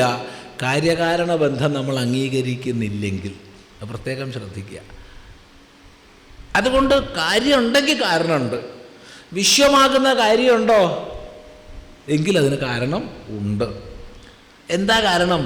പലര് പല രീതി പറഞ്ഞിട്ടുണ്ട്. പരമാണുക്കളാണ് കാരണം എന്ന് പറഞ്ഞു വൈശേഷികന്മാർ. പ്രകൃതിയും പുരുഷനുമാണ് കാരണം എന്ന് പറഞ്ഞു സാഖ്യന്മാർ. ഇങ്ങനെയൊക്കെ പല വാദങ്ങളുണ്ട്. എന്നാൽ വേദത്തിന്, വേദാന്തിക്ക് യാതൊരു സംശയവുമില്ല. സർവജ്ഞമായിരിക്കുന്ന ഈശ്വരനാണ് ഈ ജഗത്തിൻ്റെ കാരണം. അത്രേ വഹിക്കൂ. കാരണം അത്ര അത്ഭുതമായിട്ടുള്ള അചിന്ത്യരചനാരൂപം, അത്യന്ത കുശല ശില്പികൾക്ക് പോലും നിർമ്മിക്കാൻ കഴിയാത്തതാണ് ഈ പ്രപഞ്ചഘടന. അപ്പോൾ ഇതിൻ്റെ പിന്നിലുള്ള കാരണം സർവജ്ഞമായിരിക്കണം. ഏത് വേണമെങ്കിൽ നോക്കിക്കോളൂ, നമ്മൾ അത്ഭുതപ്പെടും. ഒരു ആറ്റം നമ്മളെ പരിശോധനയ്ക്ക് വിധേയമാക്കിയാൽ മതി. ഒരു ഓർഗാനിക് സെല്ല്, ഒരു ജീവകോശം നമ്മളൊന്ന് പരിശോധിച്ചാൽ മതി, അറിയണ മാതിരി നമ്മൾ അത്ഭുതപ്പെടില്ലേ? ഇല്ല. ഇനി പോട്ടെ, അങ്ങനെയൊന്നും പോണ്ട. ഈ ശരീരം ഒന്ന് നോക്കൂ, മനുഷ്യൻ്റെ, അത്ഭുതപ്പെടില്ല. ഈ ശരീരം ചേർന്നുണ്ടാവുന്ന ഒരു സമൂഹത്തെ നോക്കൂ, അത്ഭുതപ്പെടില്ലേ? ഇനി ഇതിലത്തെ ഏതെങ്കിലും അംഗങ്ങളെ ഒന്ന് പഠിച്ചു നോക്കൂ, അത്യന്ത കുശല ശില്പിമാർക്ക് പോലും നിർമ്മിക്കാൻ കഴിയാത്തതാണ്. അപ്പം ഇതിൻ്റെ പിന്നിൽ സർവജ്ഞമായൊരു കാരണം ഉണ്ട്.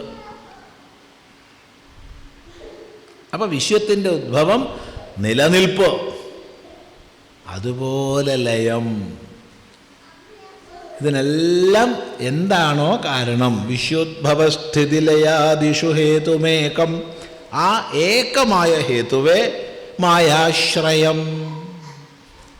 മായ ആരെ ആശ്രയിച്ചിരിക്കുന്നുവോ, മായയെ ആശ്രയിച്ച് ആരിപ്പണിയൊക്കെ ചെയ്യുന്നുവോ, രണ്ടർത്ഥം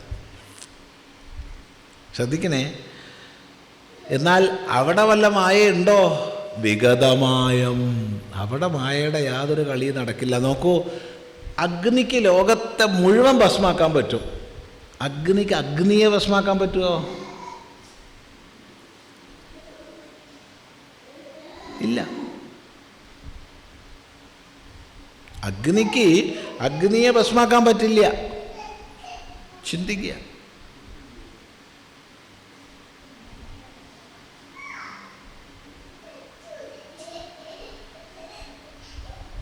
ഇതുപോലെ മായ ലോകത്തെ മുഴുവൻ ഉണ്ടാക്കി നിലനിർത്തി വിലയിപ്പിച്ച് കാണിക്കുമ്പോഴും ആ പരമേശ്വരനിൽ മായയ്ക്കൊന്നും ചെയ്യാൻ വയ്യ.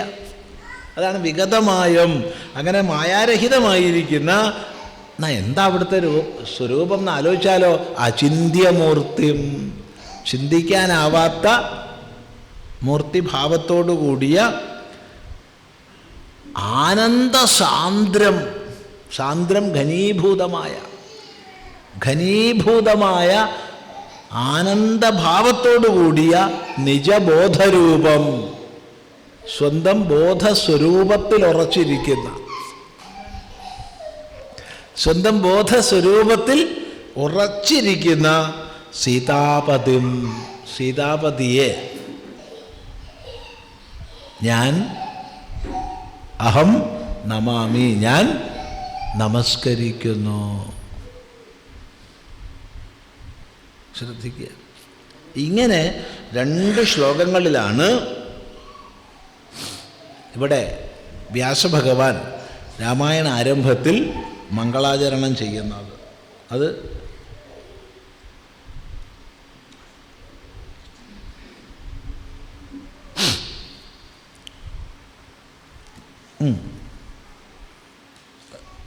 തുടർന്ന് രാമായണ മഹിമ പറയുന്നുണ്ട്. രാമായണത്തിൻ്റെ മഹിമയെ പറഞ്ഞ് പിന്നെയാണ് കൈലാസ പർവ്വതത്തിൽ വർത്തിക്കുന്ന പരമേശ്വരനെ വളരെ വിനയ നമ്ര ഭാവത്തോടുകൂടി സാക്ഷാൽ ഉമാ പാർവതി സമീപിച്ച് രാമചരിതം പറഞ്ഞു തരാൻ വേണ്ടിയിട്ട് പ്രാർത്ഥിക്കണം.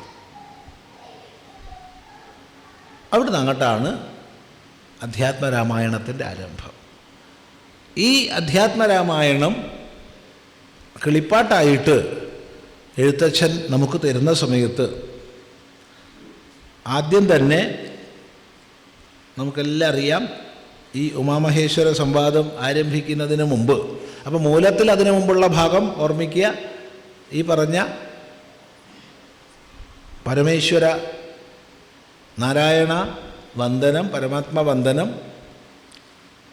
നമസ്കാരം, അത് കഴിഞ്ഞ് രാമായണ മഹിമ,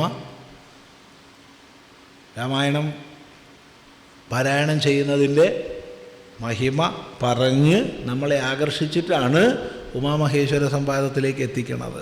കിളിപ്പാട്ടിലോ, കിളിപ്പാട്ടിൽ വാക്കിനതീതമായ മഹിമയോടുകൂടിയ മംഗളാചരണമാണ് നമ്മൾ കാണുന്നത്. ഇവിടെ ഉമാമഹേശ്വര സംവാദരൂപമായ അധ്യാത്മരാമായണത്തെ അവതരിപ്പിക്കുന്നതിന് മുമ്പ് എഴുത്തച്ഛൻ സ്വന്തം മംഗളാചരണങ്ങൾ ചെയ്യുന്നുണ്ട്. അത് രാമായണം വായിക്കുന്നവർക്കൊക്കെയും അങ്ങേയറ്റം ചിന്തനീയമാണ്. ഇവിടെ വളരെ ശ്രദ്ധിക്കേണ്ട ഒരു വിഷയം സൂചിപ്പിക്കാം. പദപ്രയോഗ കൗശലം, പദസമ്പന്നത അങ്ങേയറ്റമാണ് എഴുത്തച്ഛനിൽ. അത് നമുക്ക് രാമായണം ഒറ്റ പ്രാവശ്യം വായിച്ചിട്ടുണ്ടെങ്കിൽ അത് മനസ്സിലാവും. പദപ്രയോഗ കൗശലം, അതുപോലെ പദസമ്പന്നത. ഭാഷ അങ്ങനെ പ്രവഹിക്കുക, ഗംഗാപ്രവാഹം പോലെയാ അല്ലേ? അതെ, മഴക്കാലത്ത് മഴവെള്ളം നിറഞ്ഞിട്ടും വേനൽക്കാലത്ത് മഞ്ഞുരുകിയിട്ടും ഒരുപോലെയാ ഗംഗ. ഗംഗയ്ക്കൊരേറ്റക്കുറച്ചിലില്ല. എഴുത്തച്ഛൻ്റെ ഭാഷാവിലാസം അത്ഭുത. എന്നാൽ ആരംഭത്തിൽ നോക്കൂ, രാമശബ്ദത്തിൻ്റെ ആവർത്തനം തന്നെയാണ്. ഇത്രയ്ക്ക് ദാരിദ്ര്യമാണോ നമുക്ക് തോന്നും ഇല്ലേ?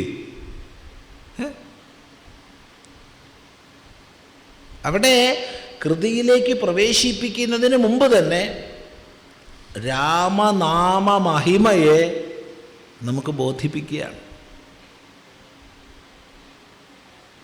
നോക്കൂ, ശ്രീരാമ രാമ രാമ ശ്രീരാമചന്ദ്ര ജയ, ശ്രീരാമ രാമ രാമ ശ്രീരാമഭദ്ര ജയ, ശ്രീരാമ രാമ രാമ സീതാഭിരാമ രാമ, ശ്രീരാമ രാമ രാമ ലോകാഭിരാമ ജയ, ശ്രീരാമ രാമ രാമ രാവണാന്തക രാമ, ശ്രീരാമ മമ ഹൃദി രമതാം രാമ രാമ. ഇതൊരു അത്ഭുതമായിട്ടുള്ള ഭാഗമാണ്. എന്താ പത്ര അത്ഭുതം വെച്ചാൽ, നേരത്തെ പറഞ്ഞ പദസമ്പന്നതയിൽ അഗ്രിമനായ എഴുത്തച്ഛൻ, പദപ്രയോഗ കൗശലത്തിൽ അദ്വിതീയനായ എഴുത്തച്ഛൻ ഇവിടെ രാമനാമം ആവർത്തിക്കുക. ഇത് നമുക്ക് നൽകുന്ന അഥവാ നൽകേണ്ടുന്ന സന്ദേശം എന്താ? രാമനാമ മഹിമയാണ്. ഇത് ഉൾക്കൊണ്ടുകൊണ്ട് രാമനാമം ചെയ്യാൻ നമുക്ക് സാധിക്കണം. രം അഗ്നി ബീജമാണ്. മനുഷ്യൻ്റെ സകല സാംസ്കൃതികമായ വികാസത്തിൻ്റെയും അടിസ്ഥാനം അഗ്നിയാണ്. അഗ്നിയിൽ ആരംഭിക്കുന്നതാണ് നമ്മുടെ സംസ്കൃതി, അല്ലേ? എന്താ അഭിപ്രായം? നമ്മുടെ യാഗങ്ങൾ, ഹോമങ്ങളുടെ മുഴുവൻ ആരംഭം എവിടെയാണ്? അഗ്നിയാണ്. അവിടെ നിന്നിട്ടാണ് മനസ്സിൻ്റെ ശുദ്ധീകരണത്തിനുള്ള ക്രിയകൾ തുടങ്ങുന്നത്. അവിടെ നിന്നിട്ടാണ് ഐഹികമായും സ്വർഗീയമായുള്ള മഹിമകളെയൊക്കെ നേടാനുള്ള പരിശ്രമങ്ങൾ ആരംഭിക്കുന്നത്. ഒക്കെ തുടങ്ങുന്നത് അഗ്നിയിലാണ്. ഒക്കെ പോട്ടെ, ഒരു മനുഷ്യൻ സംസ്കാരസമ്പന്നനായി രൂപപ്പെടുന്നത് എവിടുന്നാ?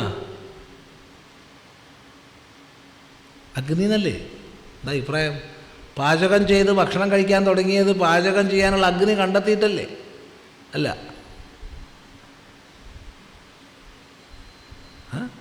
അതെ.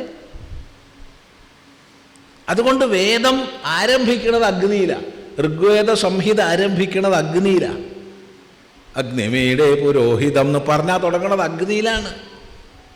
ആ അഗ്നിയുടെ ബീജമാണ് രം.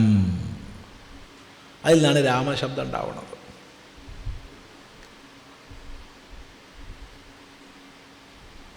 അതുകൊണ്ട് വേറൊന്നും വേണ്ട, ഈ തേജോരൂപമായിരിക്കുന്ന നാമം, രാമനാമം നല്ലപോലെ ജപിക്കാനെങ്കിലും നമുക്ക് കഴിയണം.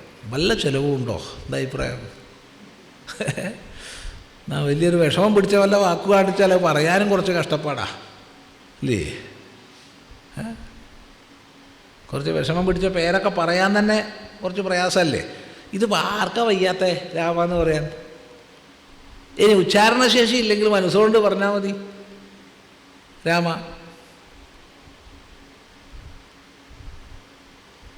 അത് കൂടുതലായി ചെയ്യാൻ നമുക്ക് സാധിക്കട്ടെ എന്ന് മാത്രം പറയുകയാണ്. അപ്പം ഇത്രയും പദസമ്പന്നനായ എഴുത്തച്ഛൻ മംഗളാചരണം ചെയ്യുമ്പോൾ രാമ രാമ രാമ രാമ രാമ എന്ന് തന്നെ ആവർത്തിക്കുക. ശ്രീരാമ അല്ലേ? ആലോചിച്ച് നോക്കൂ. രാമ എത്ര പ്രാവശ്യം നോക്കൂ. രാമൻ ജയിക്കട്ടെ, ശ്രീരാമചന്ദ്രൻ ജയിക്കട്ടെ, ശ്രീരാമഭദ്രൻ ജയിക്കട്ടെ, സീതാഭിരാമൻ ജയിക്കട്ടെ, ലോകാഭിരാമൻ ജയിക്കട്ടെ, ജയിക്കട്ടെ, പ്രകാശിക്കട്ടെ, ശോഭിക്കട്ടെ. ഭഗവാൻ എപ്പോഴും ജയിക്കുന്നവനല്ല. നമ്മൾ ജയ് വിളിക്കണോ? നമ്മൾ ജയ് വിളിച്ചാലും ഇല്ലെങ്കിലും ഭഗവാൻ ജയിക്കും. ഇല്ല, പിന്നെന്തിനാ ജയ് വിളിക്കണേ? ചോദ്യം. നമ്മൾ ജയ് വിളിക്കണമൊക്കെ പുതിയ പരിപാടിയാണെന്നാണ് വിചാരിക്കണത്. ഇതൊന്നും പുതിയ പരിപാടിയല്ല. വേദത്തിൽ ആരംഭിച്ചത് തന്നെ ജയ് വിളിയോട് കൂടിയാ. അതെ, ജയതു ജയ. അവിടെ ഒറ്റ മറുപടിയുള്ളൂ, ഒറ്റ മറുപടിയുള്ളൂ. എന്തിനാണ് ഭഗവാന് ജയ് വിളിക്കണത് എന്നുള്ള ചോദ്യത്തിന് ഒറ്റ മറുപടിയുള്ളൂ. എത്ര നമ്മൾ ഭഗവാന്റെ മഹിമ പറയുന്നുണ്ടോ, എത്ര നമ്മൾ ഭഗവൻ നാമം പറയുന്നുണ്ടോ, എത്ര നമ്മൾ ഭഗവൻ മഹിമാകീർത്തനം ചെയ്യുന്നുണ്ടോ, അത്ര കണ്ട് നമ്മുടെ വാക്കും മനസ്സും ശുദ്ധാവും. സംശയമില്ല. ആർക്കെങ്കിലും സംശയം ഉണ്ടെങ്കിൽ പരിശോധിക്കുക, അതേ ഉള്ളൂ.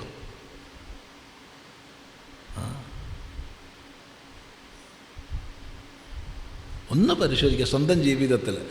ഒന്ന് ആര് പറഞ്ഞതും നമ്മൾ അന്ധമായി കൊള്ളുകയും വേണ്ട, തള്ളുകയും വേണ്ട. ഒരു പരിശോധന നമ്മൾ തീർത്ത് പറയുന്നു. ഒരു 6 മാസം മുടക്കമില്ലാതെ ദിവസവും രാമനാമം തന്നെ ജപിച്ചോളണമെന്നൊന്നും പറയണില്ല. രാമനാമം എളുപ്പമാണ്, ഇത്രയേ ഉള്ളൂ. ഇഷ്ടമുള്ളൊരു നാമം കഴിയുന്നതും ഒരേ സമയത്ത്, കഴിയുന്നതും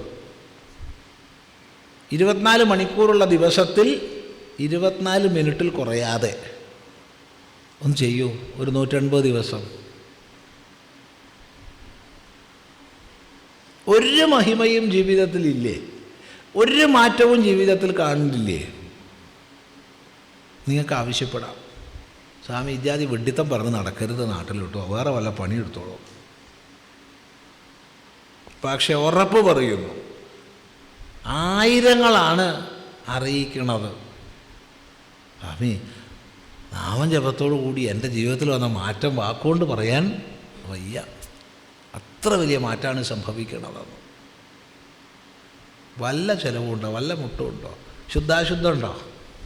അല്ല, അറിയില്ല. അശുദ്ധിയുള്ളവരൊന്നും ജപിക്കുക. എടാ, അശുദ്ധി ഉള്ളവരാണ് ജപിക്കേണ്ടത്. ശുദ്ധനെന്തിനാ ജപിക്കണേ?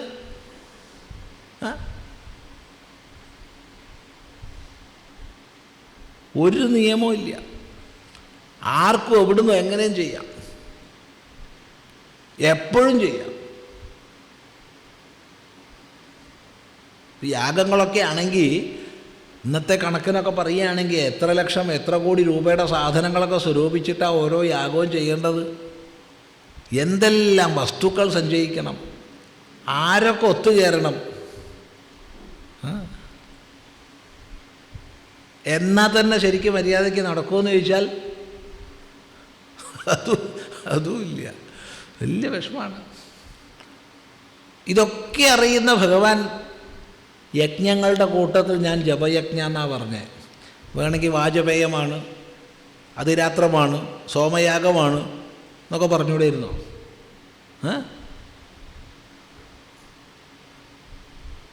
യജ്ഞങ്ങളുടെ കൂട്ടത്തിൽ ഞാൻ സോമയാഗമാണ്, അല്ലെങ്കിൽ യജ്ഞങ്ങളുടെ കൂട്ടത്തിൽ ഞാൻ അതിരാത്രമാണ്, യജ്ഞങ്ങളുടെ കൂട്ടത്തിൽ ഞാൻ വാജപേയമാണ് എന്നൊക്കെ പറയാമായിരുന്നു.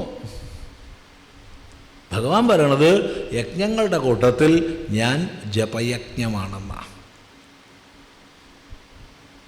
എൻ്റെ മഹിമയല്ലേ അത്? ആ മഹിമയല്ലേ ഈ കാണിച്ചു തരണത്? ചിന്തിക്കുക. അതുകൊണ്ട് ദിവസവും മുടക്കമില്ലാതെ നാമം ജപിക്കുക. ബാക്കിയൊക്കെ അവിടെ നിൽക്കട്ടെ. കുറച്ച് നേരം അത് കഴിയുന്നത് ഒരേ സമയത്തായാൽ നന്ന്. ഇനി വൈയക്തികമായ തലത്തിന് അപ്പുറത്ത് പറയട്ടെ, കഴിയണത് നമ്മുടെ കുട്ടികളൊക്കെ കാണെ കേൾക്കെ ആയാൽ നന്ന്.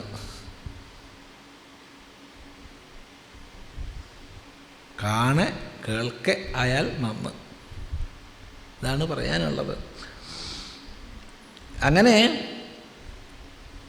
രാമമഹിമ പറഞ്ഞുകൊണ്ട് ശ്രീരാമചന്ദ്രന്, ശ്രീരാമഭദ്രന്, സീതാഭിരാമന്, ലോകാഭിരാമന്. ശ്രീരാമചന്ദ്രനാണ്, ശ്രീരാമഭദ്രനാണ്. അവൻ തന്നെ സീതയെ അഭിരമിപ്പിക്കുന്നവനായി. പിന്നെയോ തദ്വാര ലോകത്തെ മുഴുവൻ അഭിരമിപ്പിക്കുന്നവനായി, ദുഷ്ടജനങ്ങളെ നശിപ്പിക്കുന്നവനായി. രാവണാന്തക. ഓർമ്മിക്കുക പദങ്ങൾ. അങ്ങനെയുള്ള രാമൻ എൻ്റെ ഹൃദയത്തിൽ രമിക്കണമേ, ആനന്ദിച്ച് കഴിയണമേ. എൻ്റെ ഹൃദയത്തിൽ, മമ ഹൃദി, എൻ്റെ ഹൃദയത്തിൽ വന്ന് ആനന്ദമായിട്ട് കഴിയണം. എൻ്റെ ഹൃദയത്തിൽ വന്ന് ഭഗവാൻ ആനന്ദമായിട്ട് കഴിയണമെന്ന് പറഞ്ഞാൽ അതിൻ്റെ വകുപ്പൊക്കെ ഉണ്ടാക്കി വെക്കണ്ടേ? ഇല്ല. സ്വാമി എൻ്റെ വീട്ടിൽ വന്നിട്ട് വളരെ സന്തോഷമായിട്ട് ഇന്ന് ഇരുന്ന് പോയിക്കോളൂ കിട്ടുമോ എന്ന് പറഞ്ഞു. വളരെ സന്തോഷമായിട്ട് ആദ്യം വേണ്ടത് വായു അവിടെ നിൽക്കട്ടെ, കിട്ടുന്നുണ്ടെന്ന് വിചാരിക്കുക. രണ്ടാമതായിട്ട് വെള്ളം വേണം. എവിടെ വെള്ളമൊന്നും ഇല്ലേ? വെള്ളമൊന്നുമില്ല സ്വാമി. പിന്നെ എങ്ങനെയാണ് അവിടെ സന്തോഷമായിട്ടിരിക്കുക? വേറെ ഒന്നും ഞാൻ ആവശ്യപ്പെടുന്നില്ല. കുറച്ച് പച്ചവെള്ളം കുടിച്ചൂടെ? അത് വേണ്ടേ? സ്വാമി ആനന്ദമായിട്ട് ഇവിടെ ഇരുന്നോളൂ. അതിനിപ്പോൾ ഞാൻ ഇവിടെ വരണോ? ഞാനിവിടെ ആനന്ദമായിട്ട് ഇരുന്നോളൂല്ലേ? പറഞ്ഞതിന് താല്പര്യം എന്താ വെച്ചാൽ, നമ്മൾ സ്വാമി ഇവിടെ ആനന്ദമായിട്ട് ഇരുന്നോളൂ പറഞ്ഞ് വിളിച്ചു, വാരി വലിച്ച് വൃത്തികേടാക്കി ഇട്ടിട്ട് തമ്മിൽ തല്ലുക ആൾക്കാർ. എന്ത് സുഖം ഉണ്ടാവുക അവിടെ? ആൾക്കാർ തമ്മിൽ തല്ലുമ്പോൾ കുറച്ച് ദൂരേന്ന് നോക്കി നിൽക്കുകയാണെങ്കിൽ തിരക്കിടില്ല, അതൊരു സുഖമാണ്. അത് കാണാൻ, സിനിമയിലൊക്കെ സ്റ്റണ്ട് കാണാൻ എല്ലാവർക്കും ഇഷ്ടമാണ് ഇല്ല? പക്ഷെ അതിൻ്റെ ഉള്ളിൽ നമ്മൾ പെട്ടാലോ എപ്പോഴാണ് കിട്ടുകയെന്നറിയില്ല. അത് നമുക്ക് ആർക്കും സുഖമില്ല. ഇത് പറഞ്ഞത് എന്തിനാ വെച്ചാൽ, നമ്മുടെ മനസ്സിൽ ഭഗവാൻ രമിക്കണമേ എന്ന് പ്രാർത്ഥിക്കണമെങ്കിൽ ഭഗവാന് വന്ന് രമിക്കാൻ പറ്റുന്ന രീതിയിൽ നമ്മുടെ മനസ്സിനെ ക്രമീകരിക്കണം. അതിൻ്റെ ഉള്ളത്തെ അഴുക്കൊക്കെ ഒന്ന് തട്ടിക്കളഞ്ഞ്, മാറാലിയൊക്കെ ഒന്ന് തട്ടി, ഒന്ന് അടിച്ചു വാരി തുടച്ച് വൃത്തിയാക്കി, വേണ്ടാധീനങ്ങളെയൊക്കെ ഒന്ന് സൈഡിലേക്കൊക്കെ ഒന്ന് മാറ്റി വെച്ച്, ആദ്യം അതാ വേണ്ടത്. അല്ലാണ്ട് ആദ്യം വെള്ളം കൊണ്ടാക്കരുത്, ഭക്ഷണം കൊണ്ടാക്കരുത് ഇല്ലേ? ആദ്യം ഇതൊക്കെ ഒന്ന് മാറ്റണം. എന്നിട്ട് അവിടെ അത്യാവശ്യം വെള്ളവും ഭക്ഷണമൊക്കെ ഒന്ന് കൊണ്ടുവച്ച് ഭഗവാൻ ഇരിക്കാനൊരു ആസനം വെച്ച് കൊടുത്താൽ മനസ്സിലായി. എന്നിട്ട് പ്രാർത്ഥിക്കാം, മമ ഹൃദി രമതാം രാമ രാമ. അല്ലാണ്ട് ഇപ്പം എങ്ങനെയാ? അപ്പം അതിനുള്ള പരിശ്രമം നമ്മൾ ചെയ്യാം. ആ പരിശ്രമം ചെയ്താൽ നമ്മുടെയൊക്കെ ജീവിതം കൃതാർത്ഥവും. ഏതായാലും നമ്മൾ തുടങ്ങാൻ ഒരല്പം വൈകി. തുടങ്ങാൻ വൈകിച്ചിട്ട് നിർത്താൻ വൈകരുതല്ലോ, സമയച്ചിട്ട പാലിക്കണമല്ലോ. അതുകൊണ്ട് നാളെ തൊട്ട് നമുക്ക് ചില സ്തുതി ഭാഗങ്ങളും ഉപദേശ ഭാഗങ്ങളും ശ്രദ്ധിക്കാം. അതിൽ കിളിപ്പാട്ട് പൊതുവെ എല്ലാവരും വായിക്കുന്നുണ്ടാവും ഇല്ലേ? അപ്പം അതിന് തുല്യമായിട്ടുള്ള മൂലം കേൾക്കുമ്പോൾ കൂടുതൽ നന്നാവും. എന്നിട്ട് കിളിപ്പാട്ട് ആ ഭാഗം എന്താ പറയണമെന്നുള്ളത് വായിച്ചാൽ മതി. പോരെ? ഇല്ല? ശരി, തൽക്കാലം ഇന്ന് ഉപസംഹരിക്കുകയാണ്. നാളെ കൃത്യസമയത്തിന് ഒത്തുകൂടാം. ഓം ഗുരുർബ്രഹ്മാ ഗുരുർവിഷ്ണു ഗുരുർദേവോ മഹേശ്വരഃ ഗുരു സാക്ഷാത് പരം ബ്രഹ്മ തസ്മൈ ശ്രീ ഗുരവേ നമഃ.